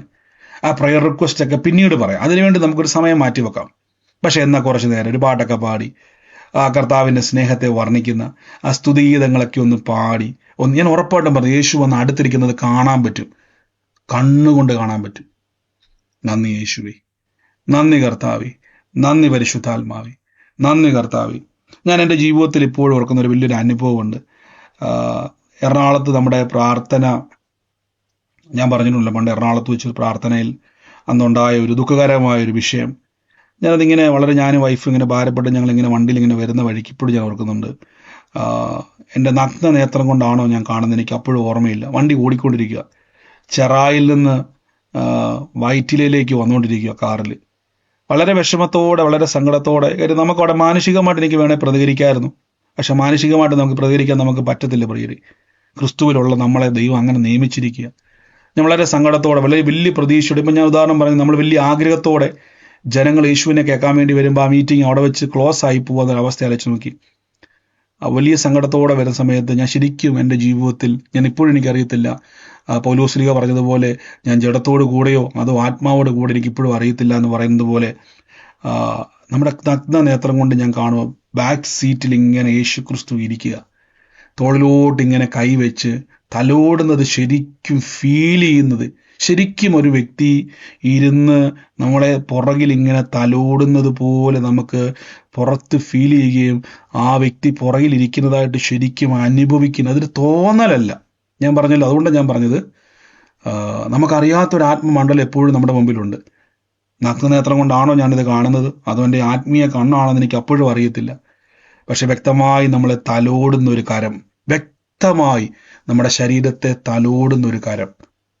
എനിക്ക് ആ സമയത്തെ വിഷമങ്ങൾ എവിടെ പോയെന്ന് എനിക്കറിയത്തില്ല, അതുവരെ എൻ്റെ ഭാരങ്ങൾ എവിടെ പോയെന്ന് എനിക്കറിയത്തില്ല, അതുവരെ എനിക്കുണ്ടായിരുന്ന മനപ്രയാസം എവിടെ പോയെന്ന് എനിക്കറിയത്തില്ല. എന്തെന്നില്ലാത്ത മനസ്സിൻ്റെ അകത്തൊരാനന്ദം അവിടെ ഉണ്ടായി. ഹല്ലേലൂയ കർത്താവേ. ഇന്ന് കഴിഞ്ഞ പ്രാവശ്യം നമ്മുടെ എറണാകുളത്തെ പ്രാർത്ഥന വന്നപ്പോഴേക്കും ഞാൻ ദൈവത്തെ സ്തുതിക്കുമായിരുന്നു. കാര്യം അവിടുന്ന് ഒന്നുമില്ലാതെ നമ്മൾ ആ സ്ഥലത്തുനിന്ന് ഇറങ്ങിപ്പോയ സ്ഥാനത്ത് എറണാകുളത്ത് ദൈവം നമ്മളെ മാനിച്ചു. അതൊന്നുമല്ല കേട്ടോ, ഒന്നുമല്ല. അപ്പൊ അത് വന്നപ്പോൾ ഞാൻ പെട്ടെന്ന് ഓർത്തേ, കർത്താവ് ഒരു പരാതിയില്ലായിരുന്നു. കാര്യം നമ്മുടെ ഉള്ളത്തിൽ ആ ഒരു സ്പർശനം കൊണ്ട് ദൈവം നമ്മുടെ മനസ്സിന് ഒരു, അപ്പൊ ഈ ഒരു സ്പർശനമാണ് യേശു. ഈ ദിവസങ്ങളിൽ കർത്താവിൽ നമുക്ക് കൂടുതൽ ഇരിക്കാൻ പ്രിയരെ, ദൈവസന്നിധിയിൽ നിങ്ങൾക്ക് ആ ഒരു സ്നേഹം ഉള്ളത് കൊണ്ടാണ് ചിലപ്പോൾ ദൈവം ഇതെല്ലാം റിവീൽ ചെയ്യുന്നത്. കാര്യം ഞാൻ ഇന്നലെ ഓർക്കുന്നു, അന്യഭാഷാ പ്രാർത്ഥന, ഞാൻ ഇന്നലെ ഡ്യൂട്ടിയിലായിരുന്നു, നൈറ്റ് ഡ്യൂട്ടിയിലായിരുന്നു. പക്ഷെ ഞാനും ആ പ്രാർത്ഥനയെ ജോയിൻ ചെയ്തിട്ടുണ്ടായിരുന്നു. എനിക്കവിടെ സംസാരിക്കാൻ പറ്റത്തില്ലായിരുന്നു, പക്ഷെ ഞാനും ജോയിൻ ചെയ്തിട്ടുണ്ടായിരുന്നു. അത്രയും രാത്രി വൈകിട്ടും ഉറക്കേണ്ട സമയമായിട്ട് നിങ്ങൾ ഉണർന്നിരുന്ന് എനിക്ക് 100 കണക്കിന് ആളുകൾ, 100ന് മുകളിൽ ആളുകൾ ആ പ്രാർത്ഥനയിൽ പങ്കുചേർന്നു. അത് ഉറക്കം തൂങ്ങിയൊന്നുമല്ല, നിങ്ങളുടെ ഉള്ളത്തിൽ ദൈവം തന്ന ആവേശത്തിനായി നന്ദി പറയുന്നു. കെടുത്തിക്കളയരുത്, ജ്വലിപ്പിക്കണം. വലിയൊരു ക്രിസ്തുവിൻ്റെ എൻകൗണ്ടറിലേക്ക് നിങ്ങളെ ദൈവം കൊണ്ടുപോവുക. ഞാൻ ഇങ്ങനെ അങ്ങ് പറയുക, യേശുവിനെ നേരിൽ കാണുന്ന ഒരു അനുഭവം നിങ്ങൾക്കുണ്ടാകും. ഈ വഴിയാണ് നിങ്ങൾ പോകുന്നത്. നമുക്ക് ഒരുമിച്ച് ദൈവസന്നിധിയിൽ നിന്ന് പ്രാർത്ഥിക്കാം. കർത്താവിന്റെ സ്നേഹത്താൽ വ്യാപരിക്കുന്ന വിശ്വാസമാണ് പറയുക. അതുകൊണ്ടാണ് പലപ്പോഴും നമ്മൾ പതറിപ്പോകാത്തത്. മനസ്സിലായോ? ലോകത്തിന്റെ സ്നേഹമെന്ന് പറഞ്ഞാൽ പതറിപ്പോകും. തിരിച്ചു കിട്ടിയില്ലെങ്കിൽ വിഷമം ഉണ്ടാകും, തിരിച്ചൊന്നും കിട്ടിയില്ലെങ്കിൽ നമുക്ക് സങ്കടം ഉണ്ടാകും, ദേഷ്യം ഉണ്ടാകും. ഇന്നേ വരെ യേശുവിനോട് നമുക്ക് എന്താ ദേഷ്യം തോന്നാത്തത്? എന്തുകൊണ്ടാണ് നമുക്ക് കർത്താവെ, എനിക്കറിയാം ഇപ്പോഴും പ്രാർത്ഥിച്ചിട്ട് അത്ഭുതങ്ങൾ നടക്കാതിരിക്കുന്നവരുണ്ട്, നടന്നവരുമുണ്ട്. ഇപ്പോഴും ആ വിഷയത്തിൻ്റെ അകത്ത് മാറ്റം വന്നവരുണ്ട്, അത്ഭുത സാക്ഷ്യം പറഞ്ഞവരുണ്ട്, അതേ വിഷയത്തിൻ്റെ അകത്ത് മാറാത്തവർ. എന്തിനാ പിന്നെയും നിങ്ങൾ ഈ പ്രാർത്ഥനയ്ക്ക് വരുന്നത്? എന്തിനാ പിന്നെയും നിങ്ങൾ വിശ്വസിക്കുന്നത്? എന്തിനാ പിന്നെയും നിങ്ങൾ യേശുവേന്ന് വിളിക്കുന്നത്? ശരിക്കും പറഞ്ഞാൽ നിങ്ങൾക്ക് അത് കിട്ടിയില്ലല്ലോ. അവർക്ക് അത്ഭുതം ചെയ്തപ്പോൾ നിങ്ങൾക്കും കിട്ടേണ്ടതല്ലേ? എന്തുകൊണ്ടാണ് അത് കിട്ടാത്തപ്പോൾ പരാതി പറയാൻ തോന്നാത്തത്? കർത്താവിൻ്റെ സ്നേഹം നമ്മുടെ അകത്ത് വ്യാപരിക്കുന്നുണ്ട് പ്രിയരെ. അതിൻ്റെ അർത്ഥം എന്തുവാ? അവനെന്നെ കൈവിട്ടെന്നാണോ? അല്ല, എനിക്കും ഒരു സമയം വെച്ചിട്ടുണ്ട്, എനിക്കും ഒരു സമയം ദൈവം വെച്ചിട്ടുണ്ട്. എൻ്റെ കർത്താവ് എന്നെ കൈവിടത്തില്ല. എൻ്റെ കർത്താവ് എനിക്ക് വേണ്ടി ജീവൻ കൊടുത്ത ആളാണ്. ആ ദൈവം എന്നെ മാനിക്കും, എന്നെ ഉയർത്തും, എന്നെ ദൈവസന്നിധിയിൽ ഏറ്റവും അനുഗ്രഹമാക്കി മാറ്റും. ഞാൻ വിട്ടുകൊടുക്കത്തില്ല. കാര്യം കർത്താവിൻ്റെ സ്നേഹം എൻ്റെ ഉള്ളത്തിലൊരു പ്രത്യാശ എനിക്ക് തന്നിട്ടുണ്ട്. തളർന്നു പോകാതെ നമ്മളെ നിർത്തുന്ന ഒരു കൃപ. എൻ്റെ കൂടെ ഇന്ന് പ്രിയമക്കളെ ഒന്ന് പ്രാർത്ഥിച്ച്, യേശുവേ, പരിശുദ്ധാത്മാവേ, അങ്ങയുടെ സ്നേഹത്താൽ എന്നെ നിറയ്ക്കണമേ. ഇത് പോരാ കർത്താവേ. അപ്പോസ്തലനായ പൗലോസ്ലീഹ ഇങ്ങനെ പറഞ്ഞു, കർത്താവേ, അങ്ങയുടെ സ്നേഹത്തിന്റെ വീതിയും നീളവും ആഴവും ഉയരവും ആരായുവാൻ ഞാൻ ആഗ്രഹിക്കുന്നുണ്ടോ. മൂന്നാം സ്വർഗത്തോളം എടുക്കപ്പെട്ടയാളാണ്. യേശുക്രിസ്തുവിനെ മുഖാമുഖം കണ്ടയാളാണ്. ദൈവത്തെ കണ്ടയാളാണ്. സ്വർഗത്തിൽ പോയ ആളാണ്. ദൂതന്മാരെ കണ്ടയാളാണ്. എല്ലാ സൗഭാഗ്യങ്ങളും കിട്ടിയ ആളാണ്. ഇതിൽ പരം ഒന്നും കിട്ടാനില്ലെന്ന് എൻ്റെ തോന്നൽ വരിക. പക്ഷെ ആ വ്യക്തി പറയുവാണ്, ഈ ദൈവത്തിന്റെ സ്നേഹത്തിൽ വീതിയിൽ, നമ്മളൊരു പാട്ട് അങ്ങനെയില്ലേ, സ്നേഹത്താലുള്ള വീതിയിലും നീളവും ഉയരവും ആരായുവാൻ ഞാൻ ആഗ്രഹിക്കുന്നു. ഇപ്പൊ പൗലോസ്ലീഹയ്ക്ക് അങ്ങനെ പറയാൻ പറ്റുമെങ്കിൽ നമുക്ക് എത്ര അധികം. ഇതാണ് സഭകളെ അപ്പോസ്തലന്മാർ പഠിപ്പിച്ചത്. ദൈവവുമായിട്ടൊരു ബന്ധത്തിൽ നിറയുക. വേറെ ആരെയും നോക്കണ്ട, വേറെ ആരെയും നിങ്ങൾ നോക്കണ്ട. സഭ വീഴാൻ കാരണം എന്നാണെന്നറിയാവോ? ഈ ബന്ധത്തിൽ നിന്ന് പോയത് കൊണ്ടാണ്. യേശുവുമായിട്ടുള്ള ബന്ധം പോകുമ്പോഴാണ് സഭകൾ വീഴുന്നത്. അവിടെ പരിശുദ്ധാത്മാവിന്റെ കണക്ഷൻ മാറിയിട്ട് ജഡം കയറി വരും. സ്നേഹം മാറിയിട്ട് നമ്മുടെ അകത്ത് ജഡത്തിന്റെ ചിന്തകൾ വരും.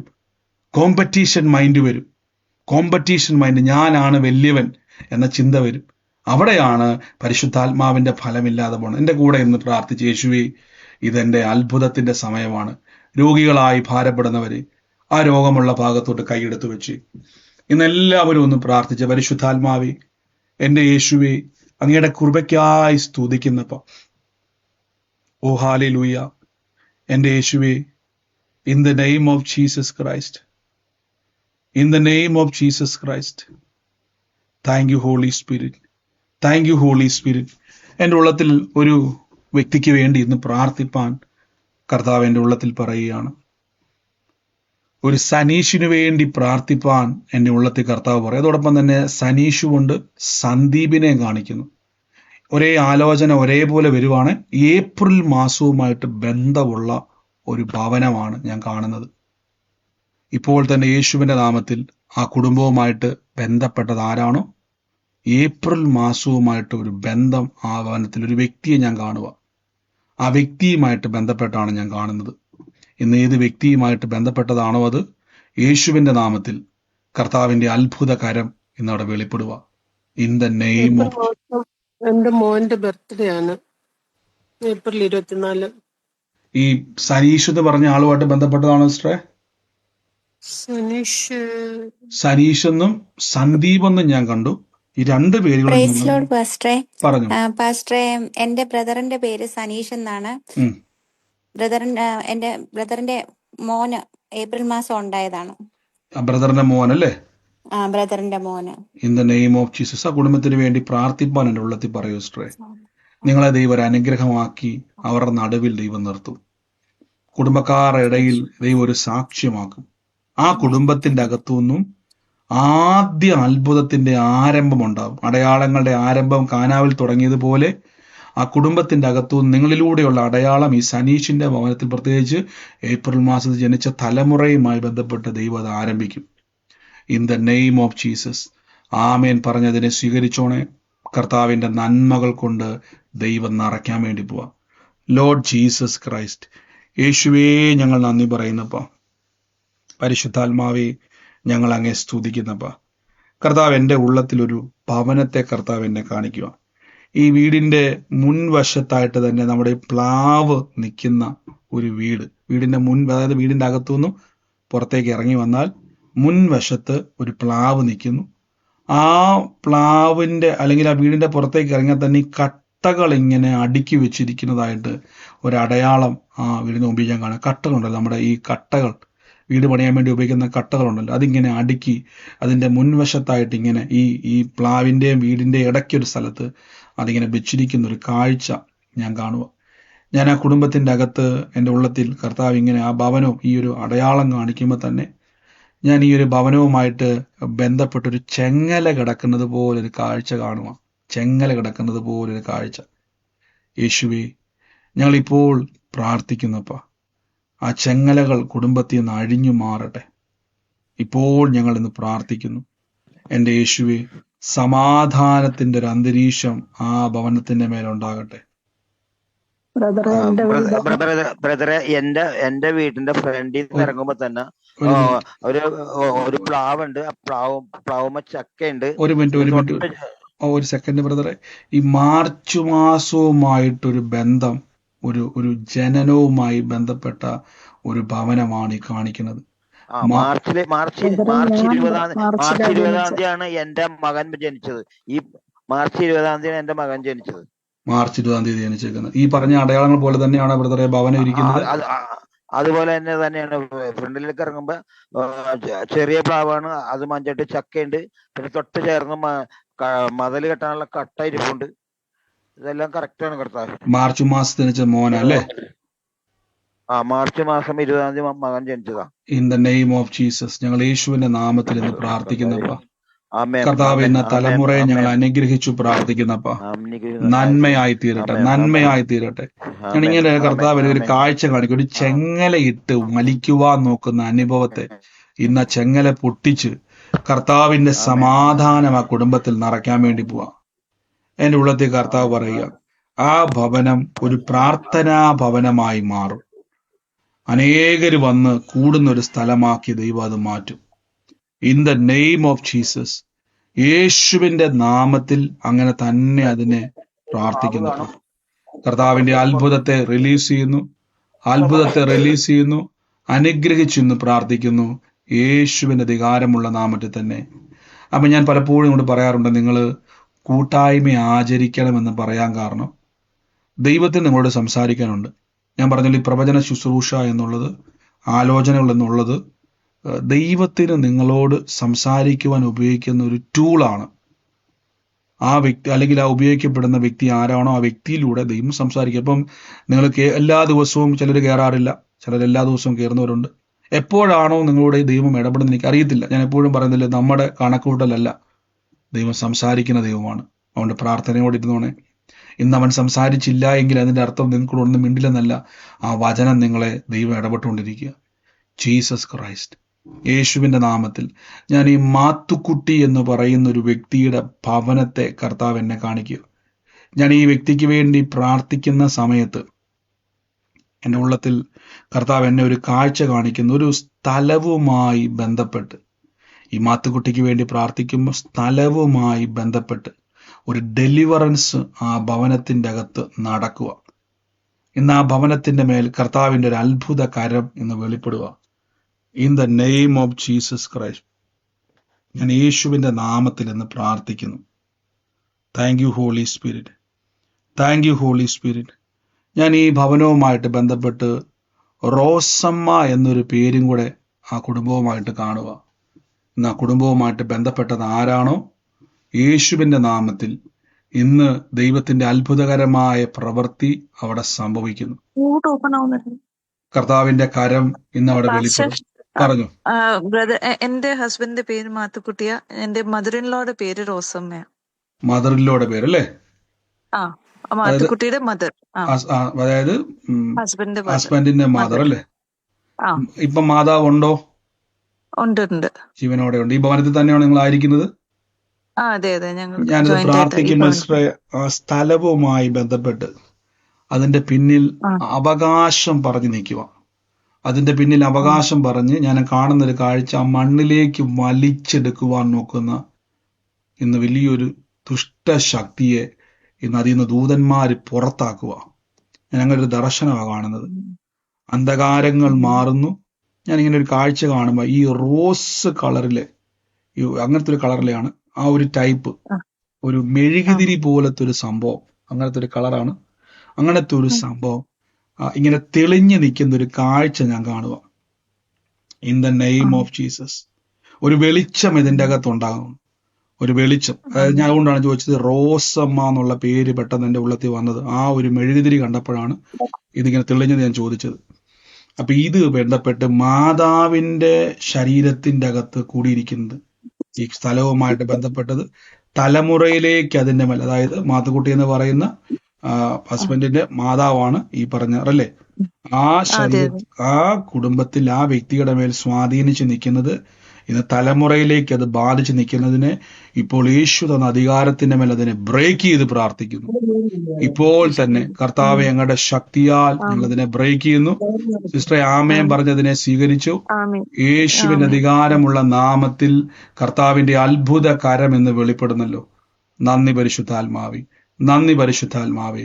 അങ്ങ് തൊടുന്ന കൃപയ്ക്ക് നന്ദി പറയുന്നു യേശുവേ. ഇന്ന് ആ ഭവനത്തിൽ നിന്ന് അത് അഴിഞ്ഞു മാറുക കേട്ടോ. ഇന്നത് എവിടെ തുടങ്ങിയോ, എവിടുന്ന് കേറിയോ അവിടുന്ന് തന്നെ അത് വിട്ടുപോകുന്നു. ആ മണ്ണിലേക്ക് തന്നെ താഴേക്ക് ഇത് ഇറങ്ങിപ്പോകുന്നു യേശുവിന്റെ നാമത്തിൽ തന്നെ. ഞാൻ എപ്പോഴും പറഞ്ഞില്ല, ഡെലിവറൻസുകൾ സ്വീകരിച്ചോണം. ദൈവം നമുക്ക് വേണ്ടി വിടുതലുകളെ കൽപ്പിക്കുന്ന ടൈമാണ്. എവിടെയാണോ നിങ്ങൾ ബ്ലോക്കായി നിൽക്കുന്നത്, ആ ബ്ലോക്കുകളെ കർത്താവ് ക്ലിയർ ചെയ്യുന്ന സമയമാണ് ഇന്ന്. പ്രൊഫറ്റിക്കൽ ഡെലിവറൻസിന്റെ സമയം. Jesus Christ. നന്ദി യേശുവേ, നന്ദി കർത്താവേ, in the name of Jesus Christ. ബ്രദറെ ഞാനൊരു മുമ്പേ ഒരു ആലോചന പറഞ്ഞില്ല, സനീഷ് എന്ന്. സനീഷ് എന്റെ മോനാ. പിന്നെ മോന്റെ കുഞ്ഞിന്റെ ഏപ്രിൽ 17-നായിരുന്നു അവന്റെ ബർത്ത്ഡേ. ഏറ്റെടുത്തത് സ്ട്രൈക്ക് ഒരേ ആലോചന വരുന്നവർ ഏറ്റെടുത്തോണം. കർത്താവിന്റെ അത്ഭുതകരം എന്ന് വെളിപ്പെടാൻ വേണ്ടി പോവാ. യേശുവേ നന്ദി. Thank you Holy Spirit, thank you Holy Spirit, thank you Holy Spirit. നന്ദി കർത്താവ്. ഞാനൊരു ഭവനത്തെ കർത്താവ് എന്നെ കാണിക്കൂ. ഈ ഹിമാലയത്തിന്റെ അകത്ത് നമ്മൾ കാണുന്നത് പോലെ ഈ മഞ്ഞിങ്ങനെ തളം കെട്ടി നിൽക്കുന്ന മലകളുടെ ഒരു ചിത്രം ഒരു ഭവനത്തിൽ ഞാൻ കർത്താവ് എന്നെ കാണിക്കും. ബ്ലൂവും വൈറ്റും കൂടെ മിക്സഡ് ആയിട്ടുള്ള ഒരു ചിത്രമാണ്. ഞാൻ ആ ചിത്രം ഇങ്ങനെ കാണുന്നു. ആ ചിത്രത്തിന്റെ താഴെ ഈ എസ് എന്ന് പറയുന്ന ഒരക്ഷരം ഞാൻ കണ്ടുകൊണ്ടിരിക്കുക. ആ കുടുംബവുമായിട്ട് ബന്ധപ്പെട്ട ചിത്രത്തിന്റെ താഴെയായിട്ടാണ് ഞാൻ കാണുന്നത്. പക്ഷെ എസ് എന്ന് പറയുന്ന ഒരക്ഷരം ഞാൻ കണ്ടുകൊണ്ടിരിക്കുക. ആ എസ് എന്ന് പറയുന്ന അക്ഷരത്തിൽ തുടങ്ങുന്ന വ്യക്തിയാണ് അതവിടെ കൊണ്ട് വെച്ചിരിക്കുന്നത്. ആ ചിത്രം അവിടെ കൊണ്ട് വെച്ചിരിക്കുന്നത്. ആ ഭവനത്തിന് വേണ്ടി ഇന്ന് പ്രാർത്ഥിപ്പാൻ കർത്താവ് എന്നെ കാണിക്കുകയാണ്. ഞാനിത് അടയാളമാണ്. ചിത്രത്തിന്റെ വിഷയം ഉണ്ടെന്നോ ചിത്രവുമായിട്ടുള്ള പ്രശ്നമല്ല ഇത് പറയുന്നത്. ഈ ചിത്രം അവിടെ കൊണ്ടുവച്ചത് എസ് എന്ന് പറയുന്ന പേരിന്റെ ആരംഭത്തിൽ തുടങ്ങുന്ന വ്യക്തിയാണ്. ഇന്ന് ഞാൻ ആ ഭവനത്തിന് വേണ്ടി പ്രാർത്ഥിക്കുമ്പോൾ എൻ്റെ ഉള്ളത്തിൽ കർത്താവ് പറയുന്നു, ചില വ്യക്തികൾ നിമിത്തം കുടുംബത്തിന്റെ അകത്ത് വലിയൊരു കുരുക്കിൽപ്പെട്ട് കിടക്കുക. ജീസസ് ക്രൈസ്റ്റ്, ഇപ്പോൾ തന്നെ യേശുവിന്റെ നാമത്തിൽ ഞങ്ങൾ പ്രാർത്ഥിക്കുന്നപ്പാ, ഈ അടയാളം ഉള്ള ഭവനം എവിടെയാണോ ഇന്നിപ്പോൾ തന്നെ യേശുവിന്റെ അധികാരമുള്ള നാമത്തിൽ ഞങ്ങൾ പ്രാർത്ഥിക്കുന്നു. കർത്താവിന്റെ അത്ഭുത കരം ഇന്ന് അവിടെ വെളിപ്പെടുന്നല്ലോ. ദൈവത്തിന്റെ പറയാൻ വേണ്ടിയാണോ സിസ്റ്ററെ? ബ്രദറെ, എന്റെ വീട്ടിലാണ് ആ ചിത്രം ഇരിക്കുന്നത്. ഞാനാണ് ഇവിടെ കൊണ്ടുവച്ചത്. സിസ്റ്ററുടെ പേര് ഷൈനി എന്നല്ലേ? സിസ്റ്ററാണോ ചിത്രം കൊണ്ടുവച്ചത്? ഞാനാ കൊണ്ടുവച്ചത്. ഇന്ന് കർത്താവിന്റെ ഉള്ളത്തിൽ പറയുന്നു, ചില വ്യക്തികൾ നിമിത്തം ജീവിതത്തിന്റെ അകത്തുണ്ടായ കുരുക്കൾ നിങ്ങൾ പലപ്പോഴും സഹായിക്കാൻ വേണ്ടി പലതും ചെയ്തതാണ്. പക്ഷെ അത് മിസ്യൂസ് ചെയ്ത് നിങ്ങൾക്ക് തന്നെ അത് വിപത്തായി വിരോധമായി നിൽക്കുന്നതിനെ ഇന്ന് ആത്മാവിൽ ഞാനത് വെട്ടിമാറ്റുക. നന്മ കയറാൻ വേണ്ടി പോവാ കേട്ടോ. ജീസസ്. കേൾക്കുന്നുണ്ടോ സിസ്റ്ററെ? ഈ പേരൊന്ന് കുറിച്ച് വെച്ചോടെ സുഭാഷ് എന്ന് പറയുന്ന ഒരു വ്യക്തിയെ ദൈവം നിങ്ങൾക്ക് അനുഗ്രഹത്തിന് വേണ്ടി കർത്താവ് അയക്കാൻ വേണ്ടി പോവാ. കേൾക്കുന്നുണ്ടോ? സുഭാഷ് എന്നുള്ള പേര് കുറിച്ചു വെച്ചോണേ. In the name of Jesus. കർത്താവ് ഇന്ന് ആ വ്യക്തിയെ ശരിയാണ്, ഒത്തിരി പേർക്ക് സഹായം ചെയ്ത് അവരെല്ലാം വിരോധമായി അത് നമുക്ക് തിന്മയായിട്ട് വന്ന് ഇന്ന് സിസ്റ്റർ ഇന്ന് ആ മേഖലകൾ കർത്താവ് ബ്രേക്ക് ചെയ്തിട്ട് നിങ്ങളെ അവരെല്ലാം നടുവെ മാനിക്കാൻ വേണ്ടി പോവാ കേട്ടോ. ദൈവത്തിന്റെ അത്ഭുത കരം എന്ന് വെളിപ്പെടാൻ വേണ്ടി പോവാ. ഈ വ്യക്തിയുടെ പേരെന്ന് കുറിച്ച് വെച്ചോണേ. ഇപ്പൊ അങ്ങനെ ഒരു വ്യക്തി ഉണ്ടെങ്കിൽ നോട്ട് ചെയ്തില്ലെങ്കിൽ ആ വ്യക്തിക്ക് വേണ്ടി കാത്തിരുന്നോണേ കേട്ടോ. യേശു താങ്ക് യു. ഇല്ലെങ്കിൽ ആ വ്യക്തിക്ക് വേണ്ടി കാത്തിരുന്നോണം കേട്ടോ. അങ്ങനെ ഒരു വ്യക്തി ഉണ്ടെങ്കിൽ ആ വ്യക്തിക്ക് വേണ്ടി പ്രാർത്ഥിച്ചോണം. ഇല്ലെങ്കിൽ ഈ വ്യക്തിക്ക് വേണ്ടി കാത്തിരുന്നോണം.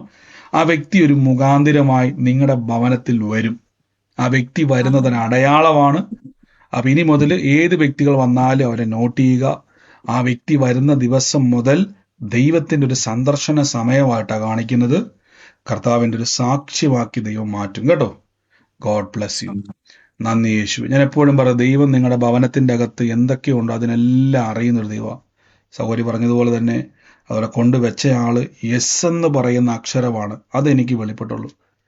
അതുകൊണ്ട് വെക്കുന്ന ആളുടെ പേര് ഞാൻ കാണുക എസ് എന്ന് പറയുന്ന ഒരു വ്യക്തി. ആ ചിത്രത്തിന്റെ ഏറ്റവും ഒടുവിൽ ഇങ്ങനെ എഴുതി വെച്ചിരിക്കുന്നത് പോലെ ഞാൻ കാണുക. അത് കൊണ്ടുവച്ച ആള്. അതാ സിസ്റ്റർ പറഞ്ഞത്, ഇന്ന് കർത്താവ് നമ്മൾ എന്തൊക്കെ വാങ്ങിക്കുന്നോ, എന്തെല്ലാം നിങ്ങൾ മേടിക്കുന്നോ, അതെല്ലാം ദൈവത്തിന് അറിയാം. നിങ്ങൾ എവിടുന്ന് വാങ്ങുന്നു, എവിടുന്ന് വരുന്നു, എങ്ങോട്ട് പോകുന്നു, ഇതെല്ലാം അറിയുന്ന ഒരു കർത്താവാണ് നമ്മുടെ ദൈവം. നമ്മളൊന്നും ദൈവമൊന്നും കാണുന്നില്ല, ദൈവം എല്ലാം കാണുന്നുണ്ട്. നമ്മൾ എവിടെയൊക്കെ പോകുന്നു, എന്തൊക്കെ വാങ്ങിക്കുന്നു, അതൊക്കെ റെക്കോർഡാ പ്രിയരെ, എല്ലാം റെക്കോർഡാ.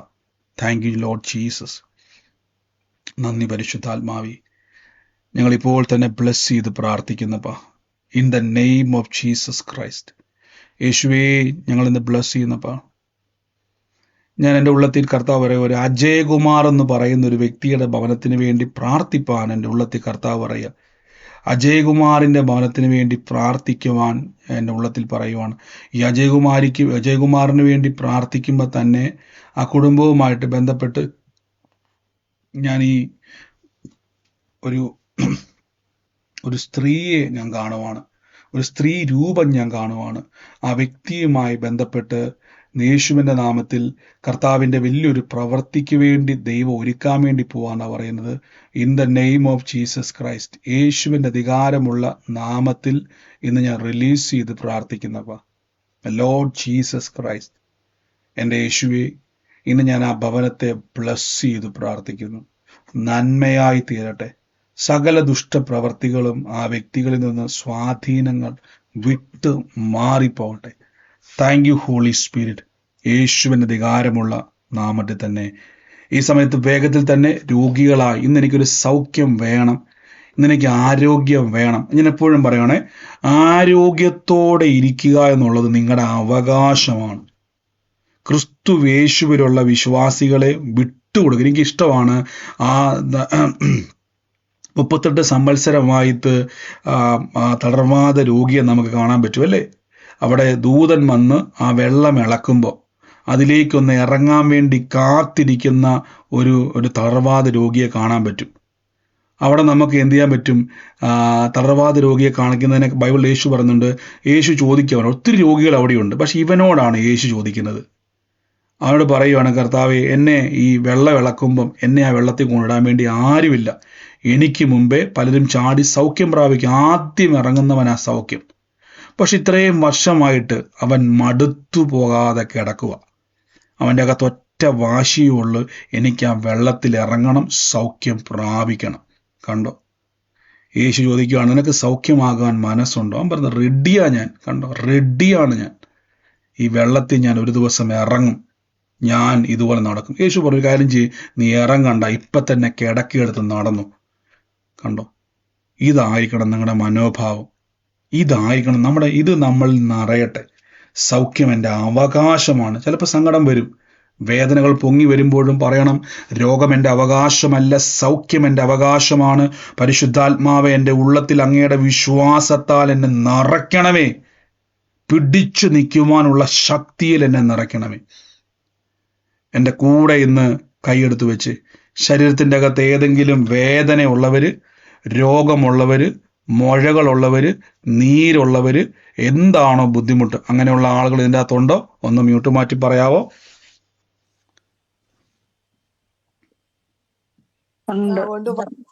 ഒന്ന് കൈയെടുത്ത് വെക്കാവോ? ഇന്ന് എനിക്ക് നല്ല ചുമയാ ബ്രദറെ, 3 മാസമായിട്ട് അത് കേട്ടെ സിസ്റ്ററെ, മാറുന്നില്ല. കേട്ടെ കൈയെടുത്ത് വെച്ച്, രോഗികളെല്ലാം കൈയെടുത്ത് വെച്ച്, ഇന്ന് കർത്താവ് നമ്മളെ സൗഖ്യമാക്കും. നിങ്ങൾ ഒരു നിമിഷം ഒന്ന് കണ്ണടച്ച് പ്രാർത്ഥിക്കാനിരിക്കുന്നതിന് മുമ്പ് ഒന്ന് കണ്ണടച്ച് ഈ സൗഖ്യത്തിന്റെ ഉറവിടത്തിലേക്ക് നമുക്കൊന്ന് കണ്ണടച്ച്, എന്നിട്ട് ആ കാൽവരി ക്രൂശിലേക്ക് ഒന്ന് നോക്കിക്കേ. ആ 3 ആണിമേൽ അർത്ഥനഗ്നനായി കിടക്കുന്ന യേശുവിനെ ഒന്ന് കണ്ടേ. എന്തിനു വേണ്ടിയാണ് ആ മുറിവ്? അവിടെ എല്ലാം കർത്താവ് ഒരു തെറ്റും ഒരു ഉപദ്രവവും ആർക്കും ചെയ്തിട്ടില്ല. ഏറ്റവും നല്ല രീതിയിൽ നടന്നയാളാ. പക്ഷെ ഇപ്പൊ 3 ആണികൾ, ഒന്ന് ചിന്തിക്കാൻ പറ്റും, 3 ആണി കൊണ്ട് ഒരു ശരീരത്തെ ഒരു പച്ച പൈന്മര കുരിശിന്മേൽ തറച്ചു വെച്ചിരിക്കുക. കരം അവിടെ തറച്ചു വെച്ചിരിക്കുക, കാലുകൾ തറച്ചു വെച്ചിരിക്കുക, ശരീരം മുഴുവനും മുറിവേറ്റവനായിരിക്കുക, ചാട്ടവാറ് കൊണ്ട് അടിച്ചു വേദനിപ്പിച്ചിരിക്കുക. യേശുക്രിസ്തുവിന്റെ നിലവിളി നിങ്ങൾക്ക് കേൾക്കാൻ പറ്റുന്നുണ്ട്. കർത്താവ് പറഞ്ഞു, എൻ്റെ പിതാവേ, നമുക്കറിയാം വേദന കൊണ്ട് യേശു പൊളയുപോലെ. നമ്മുടെ കയ്യിൽ ഒരു മുള്ളു കൊള്ളുമ്പോൾ എന്തൊരു വേദനയാ. നമ്മുടെ ഉള്ളം കരത്തിലേക്ക് ഒരു ആണി അടിച്ചു കയറ്റിയാൽ ഉണ്ടാകുന്ന വേദന. അത് മാത്രമാണോ? ആണി അടിച്ച് ആ ആണിയേലാണ് ശരീരം ഇങ്ങനെ, നമുക്കറിയാം ഒരു ഇറച്ചി കടയിൽ ഇങ്ങനെ മാംസം അതിനെ മുറിച്ചെടുത്തിട്ട് അവിടെയുള്ള ആളുകൾ, കശാപ്പുകാർ എന്ത് ചെയ്യും, ഒരു ഇരുമ്പ് തണ്ടിന്മേൽ തൂക്കിയിടുന്നുണ്ടോ നിങ്ങൾ? ഒരു മാംസം എങ്ങനെയാണോ ക്രൂശിൽ കിടക്കുന്നത്, അതേപോലെ യേശുക്രിസ്തു ആ ഇരുമ്പാണിമേൽ കിടക്കുക. ഒരു മാംസ കഷ്ണം, രക്തം ഒഴുകുന്ന ഒരു മാംസ കഷ്ണം. ഈ വേദന എനിക്ക് വേണ്ടിയാ പ്രിയരെ. ഇത് കണ്ടോണ്ടൊന്ന് കൈവച്ച് ആ 38 വർഷമായിട്ടുള്ള കിടപ്പ് രോഗിയുടെ മനസ്സിന്റെ അകത്ത് ഒറ്റ വാശിയുള്ളൂ, എനിക്ക് ഇവിടെ ഇറങ്ങണം, എനിക്ക് സൗഖ്യമാകണം. യേശു പറഞ്ഞു, നിനക്ക് ഇപ്പോഴും മനസ്സുണ്ടോ? ഉണ്ട്. അങ്ങനെയെങ്കിൽ ഇന്ന് പ്രിയരെ, ഇന്ന് അത്ഭുതമാണ്. കരമെടുത്ത് വെച്ച് കഴിവല്ല, കൃപയാണ്. ഒരു യോഗ്യതയും ഇല്ലാത്ത സ്ഥാനത്തും ഞാൻ അത്ഭുതം കാണും. കരമെടുത്ത് വെച്ചോ. പറഞ്ഞു, യേശുവിന്റെ രോഗത്തെ വഹിച്ചു. കണ്ണ് തുറക്കരുതേ. യേശുവിന്റെ നാമത്തിൽ കണ്ടേ. ഈ മുറിവ് എനിക്ക് വേണ്ടിയാണ്, ഈ വേദന എനിക്ക് വേണ്ടിയാണ്, ഈ മുറിവേറ്റത് എനിക്ക് വേണ്ടിയാണ്, ഈ നിലവിളി എനിക്ക് വേണ്ടിയാണ്. എൻ്റെ യേശുവേ, അങ്ങയുടെ അടിപ്പണരുകളാൽ എനിക്ക് സൗഖ്യം വന്നിരിക്കുന്നു. കർത്താവെ, മെഡിക്കൽ സയൻസിന് ഞാനൊരു അത്ഭുതമാകും, ഡോക്ടർമാർക്ക് ഞാനൊരു അത്ഭുതമാകും, ലോകത്തിന് ഞാനൊരു അത്ഭുതമാകും. എന്നെ ചികിത്സിക്കുന്ന ഡോക്ടർക്ക് ഒരു അതിശയമാകും. എന്നെ ചികിത്സിക്കുന്ന ഡോക്ടർക്ക് യേശുവിനെ കാണുവാൻ ഇതൊരു അവസരമാണ് കർത്താവെ. ലോർഡ് ജീസസ് ക്രൈസ്റ്റ്, യേശുവിന്റെ അധികാരമുള്ള നാമത്തിൽ ആ മുഴ ചുങ്ങുക, നീര് വറ്റുക, വേദന വേരോടെ ഞങ്ങൾ പിഴുതെടുക്കുവാണപ്പ. ലോർഡ് ജീസസ് ക്രൈസ്റ്റ്, യേശുവിന്റെ അധികാരമുള്ള നാമത്തിൽ പാമ്പുകളെയും തേളുകളെയും ശത്രുവിന്റെ സകല ബലത്തെയും ചവിട്ടുവാൻ ഞങ്ങൾക്ക് അധികാരമുണ്ട്. ഒരിക്കലും ഒരു ദോഷവും വരുന്നില്ല. ഓ ജീസസ് ക്രൈസ്റ്റ്, കർത്താവിന്റെ മുറിവ് എത്ര വലിയ രോഗമായിക്കോട്ടെ, അത് അലർജി ആയിക്കോട്ടെ, ശരീരത്തിന്റെ ത്വക്കിലായിക്കോട്ടെ, ആന്തരിക അവയവത്തിലായിക്കോട്ടെ, ഞരമ്പിലായിക്കോട്ടെ, അസ്ഥിയിലായിക്കോട്ടെ, മാംസത്തിലായിക്കോട്ടെ, ശരീരത്തിലോ മനസ്സിലോ ആയിക്കോട്ടെ, healing in the name of Jesus Christ, healing in the name of Jesus. പറഞ്ഞേ, സൗഖ്യം എന്റെ അവകാശം. പറഞ്ഞു, അല്പനേരം പറഞ്ഞേ, മൈക്ക് മ്യൂട്ട് മാറ്റി പറ, സൗഖ്യം എന്റെ അവകാശമാണ്, ആരോഗ്യം എന്റെ അവകാശമാണ്. യേശുവിന്റെ മുറിവിനാൽ പ്രഷർ അല്ല, ഇന്ന് ഷുഗർ അല്ല, ക്യാൻസർ അല്ല, രോഗമല്ല എന്റെ അവകാശം. യേശുവിന്റെ മുറിവിനാൽ ആരോഗ്യം എന്റെ അവകാശമാണ്, ആരോഗ്യം എന്റെ അവകാശമാണ്, അത്ഭുതം എന്റെ അവകാശമാണ്. യേശുവിന്റെ അധികാരമുള്ള നാമത്തിൽ healing in the name of Jesus, healing in the name of Jesus, healing in the name of Jesus. എന്റെ ശരീരം പരിശുദ്ധാത്മാവിന്റെ മന്ദിരമാണ്. പരിശുദ്ധാത്മാവിന്റെ ബോഡിയിൽ രോഗമില്ല, പരിശുദ്ധാത്മാവിന്റെ ശരീരത്തിൽ വേദനയില്ല.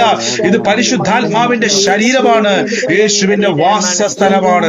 Healing in the name of Jesus, healing in the name of Jesus, healing in the name of Jesus.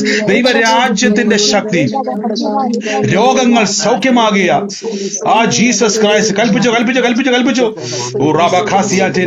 ശരീരത്തിന്റെ മേൽ sensation നഷ്ടപ്പെട്ടു പോയത് ഇപ്പം മടങ്ങി വരിക.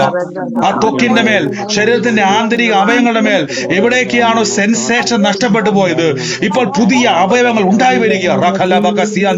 പുതിയ ഞരമ്പുകൾ ഉണ്ടായി വരിക, പുതിയ അസ്ഥികൾ ഉണ്ടായി വരിക, പുതിയ കണ്ണുണ്ടായി വരിക.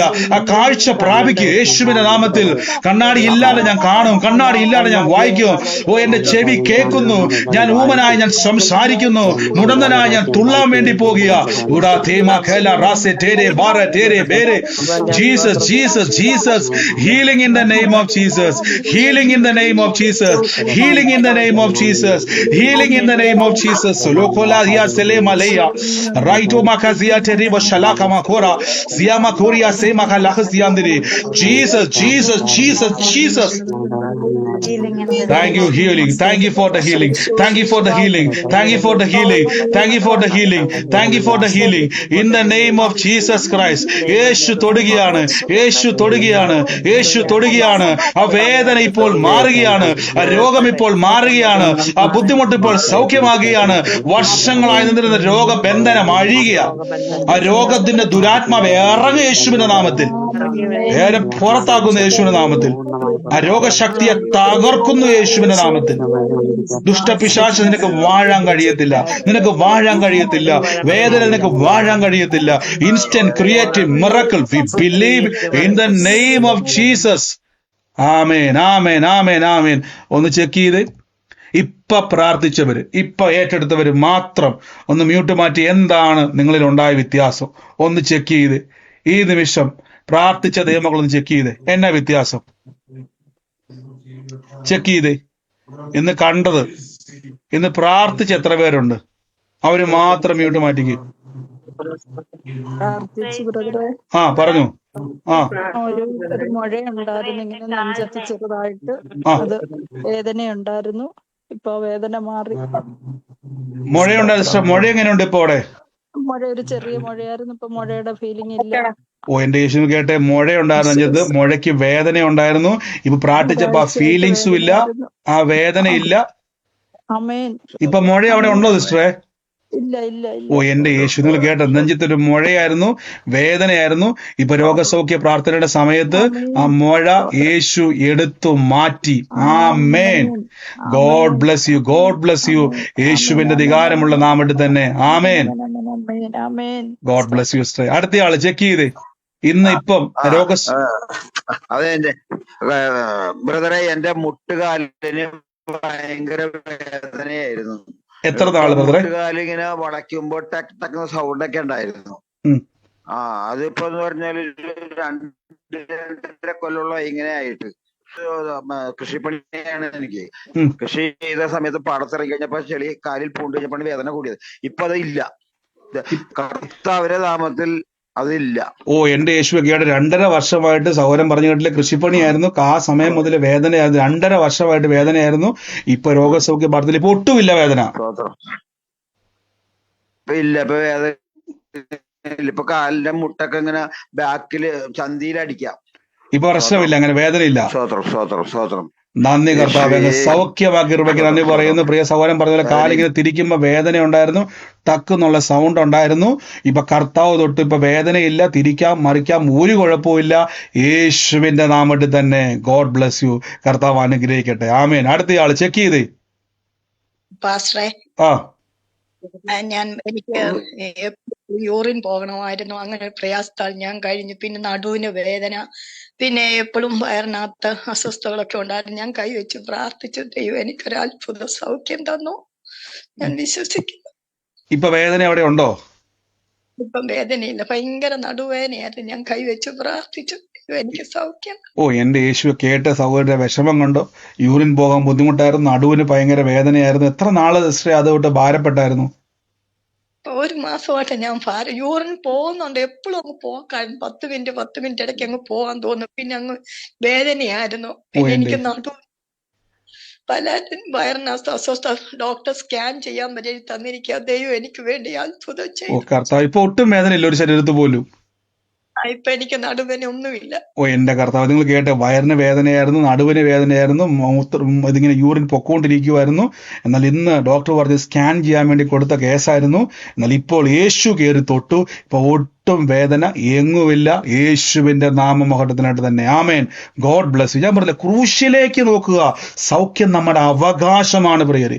എന്റെ കർത്താവ് എനിക്ക് വേണ്ടി ഒരു മാംസപിണ്ഡം എങ്ങനെയാണോ ഇങ്ങനെ ഒരു ആണിമേൽ തൂങ്ങി നിൽക്കുന്നത്, എനിക്ക് വേണ്ടിയാണ് കർത്താവ് മരിച്ചത്. ക്രൂശിൽ എനിക്ക് വേണ്ടിയാണ് മുറിവേറ്റത്, എനിക്ക് ആരോഗ്യം വരുവാൻ വേണ്ടി.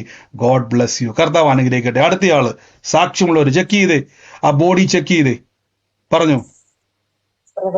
എന്തോ നാളെ പിള്ളേർക്ക് പരീക്ഷയുണ്ട്. പ്രാർത്ഥിക്കും. കർത്താവ് ഞങ്ങൾ അനുഗ്രഹിച്ചു പ്രാർത്ഥിക്കുന്നു. യേശുവിന്റെ നാമത്തിൽ ഉന്നത ജയം ഉണ്ടാകട്ടെ. തലമുറകളെ ബ്ലസ് ചെയ്യുന്നു. എല്ലാ തലമുറകളും ക്രിസ്തുവിന്റെ തലമുറയാണല്ലോ. അവരതുപോലെ തന്നെ ശോഭിക്കട്ടെ, അനുഗ്രഹമായി തീരട്ടെ. യേശുവിന്റെ നാമത്തിൽ തന്നെ. ആമേൻ. കർത്താവ് അനുഗ്രഹിക്കട്ടെ. ഈ സമയത്ത് സാക്ഷ്യമുള്ളവര് പറഞ്ഞാട്ടെ, ചാടി പറഞ്ഞാട്ടെ. എനിക്കൊരു സാക്ഷ്യം പറയാനുണ്ടായിരുന്നേ. പറഞ്ഞു.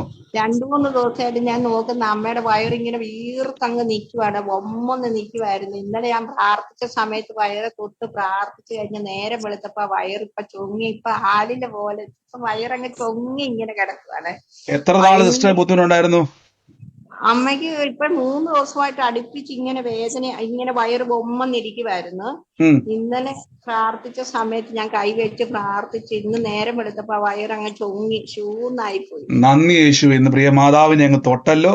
കേട്ടതുപോലെ തന്നെ അത്രയും ബുദ്ധിമുട്ടാൽ സ്ട്രഗിൾ ചെയ്യുമായിരുന്നു. എന്നാൽ പ്രിയ സഹോദരി വിശ്വാസം ഏറ്റെടുത്ത് രോഗികളുടെ മേൽ കൈവച്ചു. കർത്താവ് അവിടെ പ്രവർത്തിച്ചു. ഗോഡ് ബ്ലെസ് യു സിസ്റ്ററെ. അനേകരെ യേശുവിന്റെ നാമത്തിൽ സൗഖ്യമാക്കുക ക്രിസ്തുവിന്റെ നാമത്തിൽ തന്നെ. ആമേൻ. കർത്താവ് ബ്രദറെ അനുഗ്രഹിക്കട്ടെ. എന്തോ ബ്രദറെ ഇന്നലെ ബ്രദർ പറഞ്ഞു ഒരു കുടുംബത്തിലെ അനിലൻ സിന്ധു ഉം, അവരുള്ള ഭവനത്തെ തൊടുന്നു എന്ന് പറഞ്ഞു. ഉം, 7 വർഷമായിട്ട് അടഞ്ഞ വാതിലുകളെ ദൈവം തുറക്കാന്നും പറഞ്ഞു. ആ ഉം. സാക്ഷ്യം ഞാൻ ഏറ്റെടുക്കാണ്. എന്റെ ബ്രദറാണ് അനിലൻ, എന്റെ സിസ്റ്ററാണ് Sindhu. God bless you sister. ഏറ്റെടുത്തോണം. കർത്താവിന്റെ സാക്ഷ്യമാക്കി ദൈവം മാറ്റും കേട്ടോ, യേശുവിന്റെ നാമത്തിൽ തന്നെ. ആമേൻ. കർത്താവ് അനുഗ്രഹിക്കട്ടെ. അടുത്തയാള് ചെക്ക് ചെയ്ത്.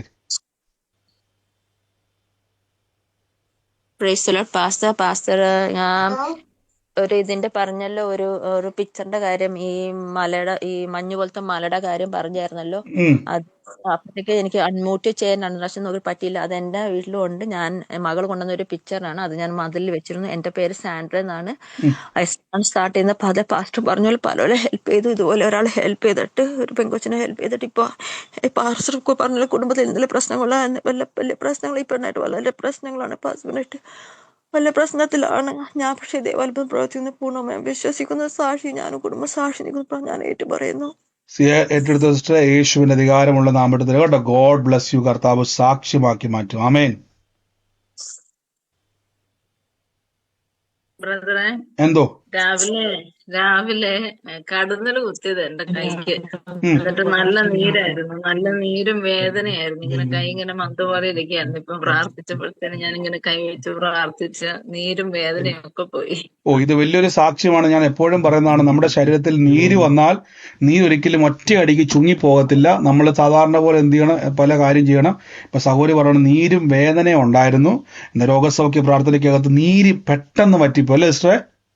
ഞാനിതിങ്ങനെ പറയാൻ കാരണം ഇതൊന്നും പെട്ടെന്ന് പോകുന്നല്ല. സഹോദരി ആദ്യം പറഞ്ഞ പോലെ നെഞ്ചിലൊരു മുഴയുണ്ടായിരുന്നു, വേദനയുണ്ടായിരുന്നു. രോഗസൗഖ്യ പ്രാർത്ഥന സമയത്ത് ആ മുഴയും വേദനയും അപ്രതീക്ഷിതമായി പോയി നോക്കി. അപ്പൊ കർത്താവിന് കഴിയും പ്രിയരെ. രോഗം ദൈവം തരുന്നതല്ല, രോഗത്തെ ജയിക്കുവാനുള്ള കൃപയാണ് ക്രൂശ്. ആമേൻ.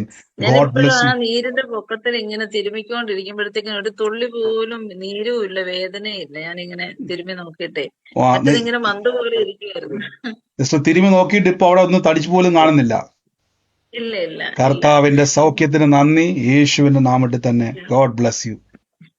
അടുത്തയാള് ഒരു സാക്ഷ്യം പറഞ്ഞോട്ടെ? ധൈര്യമായിട്ട് പറഞ്ഞു സിസ്റ്റർ. പ്രാർത്ഥിച്ചോണ്ട് ബ്രദർ ഇപ്പൊ പ്രാർത്ഥിച്ചോണ്ടിരുന്നപ്പോ എന്റെ ഇടത്തെ കൈയുടെ കൈപ്പത്തിയിൽ അസ്ഥിക്ക് ഭയങ്കര വേദനയായിരുന്നു. ഞാൻ പ്രാർത്ഥിച്ചുകൊണ്ടിരുന്നു. ഇപ്പൊ ആ വേദന അങ്ങ് മാറി, അസ്ഥിയുടെ വേദന അങ്ങ് മാറി. എത്ര നാൾ സിസ്റ്റർ ബുദ്ധിമുട്ടായിരുന്നു? അല്ല, ഇന്ന് ഒരു 2 മണി തൊട്ടേ എന്റെ കൈക്ക് അങ്ങ് വേദനയായിരുന്നു. വേദന ഇപ്പൊ പ്രാർത്ഥന ചെയ്യുമ്പോഴൊക്കെ എനിക്ക് വേദനയായിരുന്നു. അപ്പോഴും ഞാൻ മനസ്സുകൊണ്ട് കർത്താവേ, ഈ വേദന ഇടത്തെ കൈയുടെ അസ്ഥിക്ക് ഇങ്ങനെ വേദനയായി എങ്ങനെ ഞാൻ ജോലിക്കൊക്കെ പോകുന്നു മനസ്സിനകത്ത് ഞാനിരുന്ന് വിഷമിക്കുമായിരുന്നു. അപ്പോഴിപ്പം ബ്രദർ പ്രാർത്ഥിച്ചത് ഞാനും കൈവച്ച് പ്രാർത്ഥിച്ചു. കർത്താവ് എനിക്ക് അത്ഭുത സൗഖ്യത്തെ തന്നു. ഇപ്പൊ ഒട്ടും വേദനയില്ല. നന്ദി കർത്താവ്. പ്രിയ സഹോദര, ദൈവത്തിന് നമ്മുടെ ആവശ്യങ്ങളെ അറിയാൻ പറ്റും. അവർ പറഞ്ഞു നാളെ ജോലിക്ക് പോകുന്നതാണ്, വലത് കൈ വേദനയാണ്, കർത്താവ് നമ്മുടെ വേദന ചുമണെന്ന് പറഞ്ഞപ്പോ തന്നെ ആ വേദന അപ്രതീക്ഷമായി യേശുവിന്റെ നാമത്തിൽ തന്നെ. God bless U. കർത്താവ് അനുഗ്രഹിക്കട്ടെ സിസ്റ്റർ. ആമേൻ. അടുത്തയാള് ചെക്ക് ചെയ്തേ, വേഗത്തിൽ ചെക്ക് ചെയ്തു.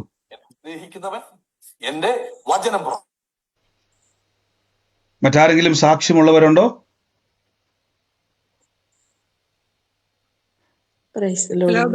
പറഞ്ഞോ. Hello brother. എന്തോ കേൾക്കുന്നുണ്ട്, പറഞ്ഞോ. ഞാന് വെളുപ്പിനെ പ്രാർത്ഥിച്ചപ്പോഴേ മകളുടെ ഇളയ പൈതൽ എന്റെ കൂടെ കിടന്നത്, അവൾക്ക് ഭയങ്കര അലർജി കാരണം തുമ്മി കിടന്നു. അപ്പൊ ഞാൻ ഓർമ്മ വരുമ്പോ എണീറ്റ് പ്രാർത്ഥിക്കും. 3 മണിക്ക് ശേഷം എപ്പോഴും ഓർമ്മ വരുന്നു അപ്പോഴും എണീറ്റ് പ്രാർത്ഥിക്കുന്നതാണ് എന്റെ ക്യാരക്ടർ. ഈ ആരാധനയ്ക്ക് പങ്കെടുത്തതിന് ശേഷം ബ്രദറിന്റെ മീറ്റിംഗ് 2 വർഷം കൊണ്ട് ഞാൻ പങ്കെടുക്കുകയാണ്. അതിനുശേഷമാണ് എനിക്ക് ഓർമ്മ വരുമ്പോൾ ഞാൻ എണീറ്റ് പ്രാർത്ഥിയിരുന്നു. യേശുപ്പ എനിക്ക് പരിശുദ്ധാത്മാവ്, അതായത് നമ്മളിലുള്ള നമ്മുടെ പരിശുദ്ധാത്മാവ് ഓർമ്മ തരും എനിക്ക് എണീറ്റ് പ്രാർത്ഥിക്കാൻ.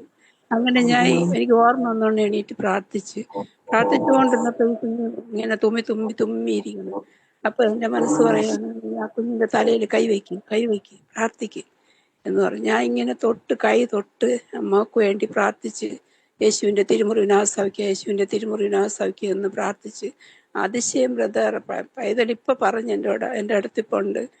പറഞ്ഞ അമ്മമ്മ പ്രാർത്ഥിച്ചപ്പോഴാണ് എൻ്റെ അസുഖം മാറിയതെന്ന്. യേശുവിന് നന്ദി. അലർജി ആയിട്ട് നിൽക്കുമായിരുന്നു മോൾക്കല്ല എല്ലാ ദിവസവും? മിക്കവാറും തുമ്മലാണ്. കൊണ്ട് കർത്താവ് അലർജിയെ സൗഖ്യമാക്കിയത് കേട്ടോ, വലിയ സാക്ഷ്യമാണ്. ആ കുഞ്ഞിന് അലർജിയാൽ ബുദ്ധിമുട്ടായിരുന്നു, എപ്പോഴും തുമ്മലും പനിയായിരുന്നാൽ നിയോഗം ഇന്നത്തെ അന്യഭാഷ പ്രാർത്ഥന ഇന്ത്യൻ സമയം 3 മണിക്കുള്ളതിൽ പങ്കുചേർന്നു. ആ സമയത്ത് പരിശുദ്ധാത്മാവിന്റെ ഉൾപ്രേരണയുണ്ടായി, കൈവച്ചു പ്രാർത്ഥിക്കാൻ നിയോഗം ഉണ്ടായി. കൈവച്ചപ്പോൾ തന്നെ അത് പിടിച്ചു കെട്ടിയതുപോലെ നിന്നു. ആ അലർജിയുടെ മേലെ യേശുവിന്റെ പ്രവൃത്തി വെളിപ്പെട്ടതാണ്. God bless you. ഞാൻ എപ്പോഴും പറഞ്ഞ പോലെ, നമ്മൾ ഈ ചിന്തിക്കുന്ന പോലെ അന്യഭാഷ പ്രാർത്ഥന ആയിക്കോട്ടെ, ഇങ്ങനെയുള്ള കൂട്ടായ്മ ആയിക്കോട്ടെ, നിസ്സാരമല്ല. ഇതിൻ്റെ അകത്തെല്ലാം ദൈവത്തിന്റെ പ്രേരണകളുണ്ടാകും. God bless you. യേശുവിന്റെ നാമത്തിൽ തന്നെ കർത്താവ് അനുഗ്രഹിക്കട്ടെ. ആമേൻ. അടുത്തയാള് ചെക്ക് ചെയ്തേ, ബോഡിയിൽ നിന്ന് ചെക്ക് ചെയ്ത് എന്താണോ നിങ്ങൾക്കുണ്ടായ മാറ്റം. ആ മുഴയൊക്കെ ഒന്ന് ചെക്ക് ചെയ്തേ, വേദന അവിടെ നിന്ന് ചെക്ക് ചെയ്തേ.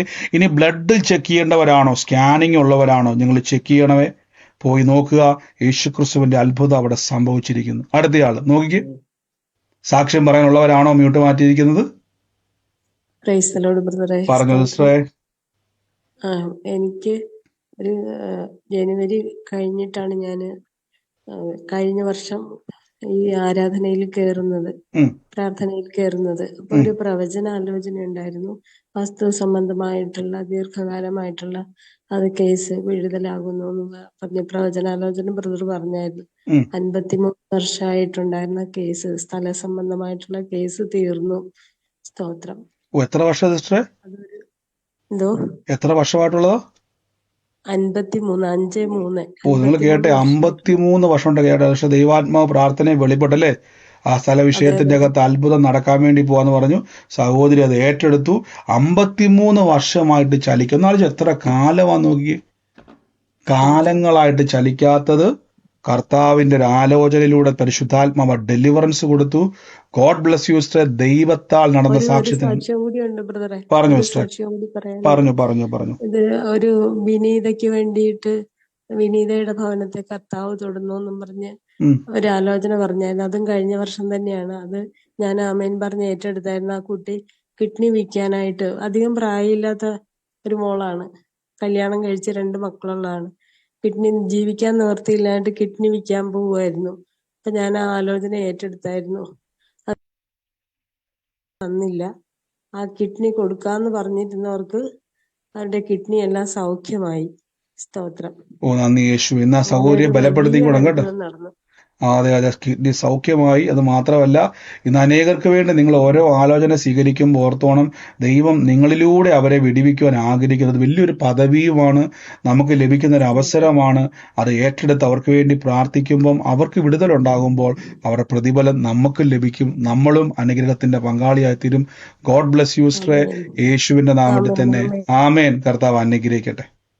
ദൈവം അനുഗ്രഹിക്കട്ടെ. അടുത്തയാളെ നോക്കിയത് ചെക്ക് ചെയ്ത്. ബ്രദർ, എന്തോ മധുവിന്റെ ഫോട്ടോ കാണുന്നെന്ന് പറഞ്ഞൊരു വെളിപാട് പറഞ്ഞിരുന്നു. അന്ന് എന്റെ അമ്മ ഒരു അടി പോലും കാലെടുത്ത് വയ്ക്കാൻ പറ്റാതെ ഒരു മരണകരമായ ഒരു അവസ്ഥ പോലെ തന്നെ ആയിരുന്നു. അന്ന് ഒരു സ്പിരിറ്റ് മാറിപ്പോകുന്നു എന്ന് ബ്രദർ പ്രാർത്ഥിച്ച് പറഞ്ഞു. അന്ന് തന്നെ അമ്മയ്ക്ക് ആ വലിയ ഒരു ഭീകരമായ ഒരു അവസ്ഥയിൽ നിന്നൊരു വിടുതല് ദൈവം തന്നു. അമ്മക്ക് നടക്കാൻ പറ്റാത്ത ആളായിരുന്നോ? ഇല്ല, നടക്കുമായിരുന്നു. ചെറിയ രോഗാവസ്ഥ ഉണ്ട്. പക്ഷെ അന്ന് ഒരു അടി പോലും വയ്ക്കാൻ പറ്റാത്ത ഒരവസ്ഥ ആയിരുന്നു. ഓ, ഈ മധുവിന്റെ ഫോട്ടോ വെച്ചിരിക്കുന്ന വീടെന്ന് പറഞ്ഞുള്ള ആലോചനയാണോ സൗരി പറയുന്നത്? അതെ അതെ അതെ ബ്രദർ. ആന്റിയുടെ വീട്ടിലായിരുന്നോ അത് ഇരുന്നത്? ഫോട്ടോ ഇവിടെ ഇല്ല. ഫോട്ടോ അമ്മയുടെ ഫോട്ടോയാണ് ഇവിടെ ഉള്ളത്. മധുവിന്റെ അമ്മയുടെ. ഓക്കെ, മധുവിന്റെ അമ്മയുടെ ഫോട്ടോ. ഓക്കെ. അതെ അതെ, ആലോചന. ബ്രദർ. ഓ, ഇന്ന് വലിയ ഇതൊരു സാക്ഷ്യമാണ് സഹോദരി പറഞ്ഞത്. എനിക്കൊന്ന് നേരത്തെ കേട്ട ആലോചന ആയിരിക്കും അല്ലേ? നേരത്തെ ആലോചനയായിരുന്നു. മധുവിന്റെ അമ്മയുടെ, മധുവിന്റെ ഭവനത്തിൽ മധുവിന്റെ മാതാവിന്റെ ഫോട്ടോ വെച്ചിരിക്കുന്ന കുടുംബത്തെ കർത്താവ് തൊടുന്നു. അതിന്റെ അകത്തുനിന്ന് വലിയൊരു എന്നെ പറഞ്ഞ അനർത്ഥം വിട്ടുമാറുന്നല്ലേ? അതെ അതെ, അനർത്ഥം വിട്ടും വീട്ടിലായിരുന്നു. അതെ, പക്ഷെ പിറ്റേന്നാണ് ആ ടൈം വിടുതലായി. ഓ സ്വോത്രം. അത് വലിയൊരു ഡെലിവറൻസ് ആണ്. ഇന്ന് ആ ഭവനത്തിന്റെ മേൽ, ആ മാതാവിന്റെ മേൽ ആ സമയത്ത് തന്നെ പ്രവചനാലോചന വെളിപ്പെടുന്ന സമയത്ത് തന്നെ ആ സമയത്ത് അവിടെ അമ്മയുടെ ശരീരത്തിൽ വിടുതലുണ്ടായി. അപ്പോൾ ആലോചിച്ചു, കുടുംബത്തിന്റെ മേൽ മറഞ്ഞിരിക്കുന്ന ആ ശക്തിനെ കർത്താവ് അത് മറ നീക്കി വെളിപ്പെടുത്തി അതിന്റെ മേൽ വെട്ടി നീക്കി ഇന്നൊരു സാക്ഷ്യമാക്കി മാറ്റി. ഇത് തുടങ്ങിയിട്ടുണ്ട് ദൈവപ്രവൃത്തി കേട്ടോ. മുറുക്ക പിടിച്ചോണം, ആരാധനയിലും പ്രാർത്ഥനയിലും ശക്തിപ്പെട്ടോണം, പുതിയ നന്മയിലേക്ക് കയറാൻ വേണ്ടി പോവുക കേട്ടോ, യേശുവിന്റെ നാമത്തിൽ തന്നെ.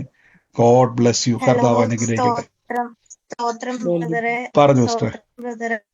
എനിക്കൊരു ഇന്ന് ബ്രദർ ആലോചന പറഞ്ഞില്ലായിരുന്നു, ഒരു ഭവനത്തിന്റെ കാര്യം. ഫ്രണ്ടില് പ്ലാവുണ്ട്, പിന്നെ ഇങ്ങനെ കട്ടകൾ വെച്ചിട്ടുണ്ടെന്ന് പറഞ്ഞത്.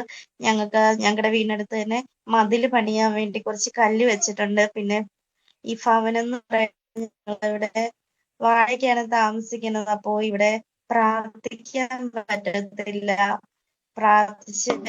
സന്ധ്യ പ്രാർത്ഥന പോലും നടത്താൻ അയൽവാസികള് സമ്മതിക്കില്ല. ഒരു പാട്ട് പോലും നമുക്ക് വയ്ക്കാൻ പറ്റത്തില്ല. അപ്പോ ഈ ഇങ്ങനെ പറയുന്ന വ്യക്തി ഈ അതിരിലാണ്. നെറ്റ് കട്ടായി പോകുന്നല്ലോ സിസ്റ്ററെ. അവരാണ് ഇങ്ങനെ പ്രാർത്ഥന വെക്കരുത്, പാട്ടും. ഇപ്പൊ കേക്കാം.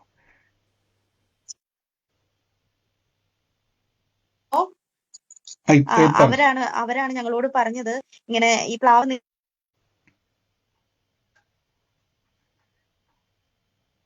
സിസ്റ്ററെ ആലോചന സ്വീകരിച്ചോണം. ഇന്ന് നമുക്ക് വിരോധമായി നിൽക്കുന്ന, ഇന്ന് പറഞ്ഞ പോലെ തന്നെ ആരാധനയ്ക്ക് വിരോധമായി നിൽക്കുന്ന ഏത് ഭവനമായിക്കോട്ടെ, ഇന്ന് ആലോചന സ്വീകരിക്കുമ്പോൾ തന്നെ അവർക്ക് നമ്മളെ കൂടാതെ ഒരു അനുഗ്രഹമില്ലാത്ത അവസ്ഥയിലേക്ക് ദൈവം മാറ്റും. നമ്മൾ അവർക്ക് വേണ്ടി യേശുവിനത്തിൽ അവകാശം പറഞ്ഞ് പ്രാർത്ഥിച്ചോണം. ഞങ്ങൾ അവർക്കൊരു സാക്ഷ്യമായി മാറുമെന്ന് പറഞ്ഞോണം.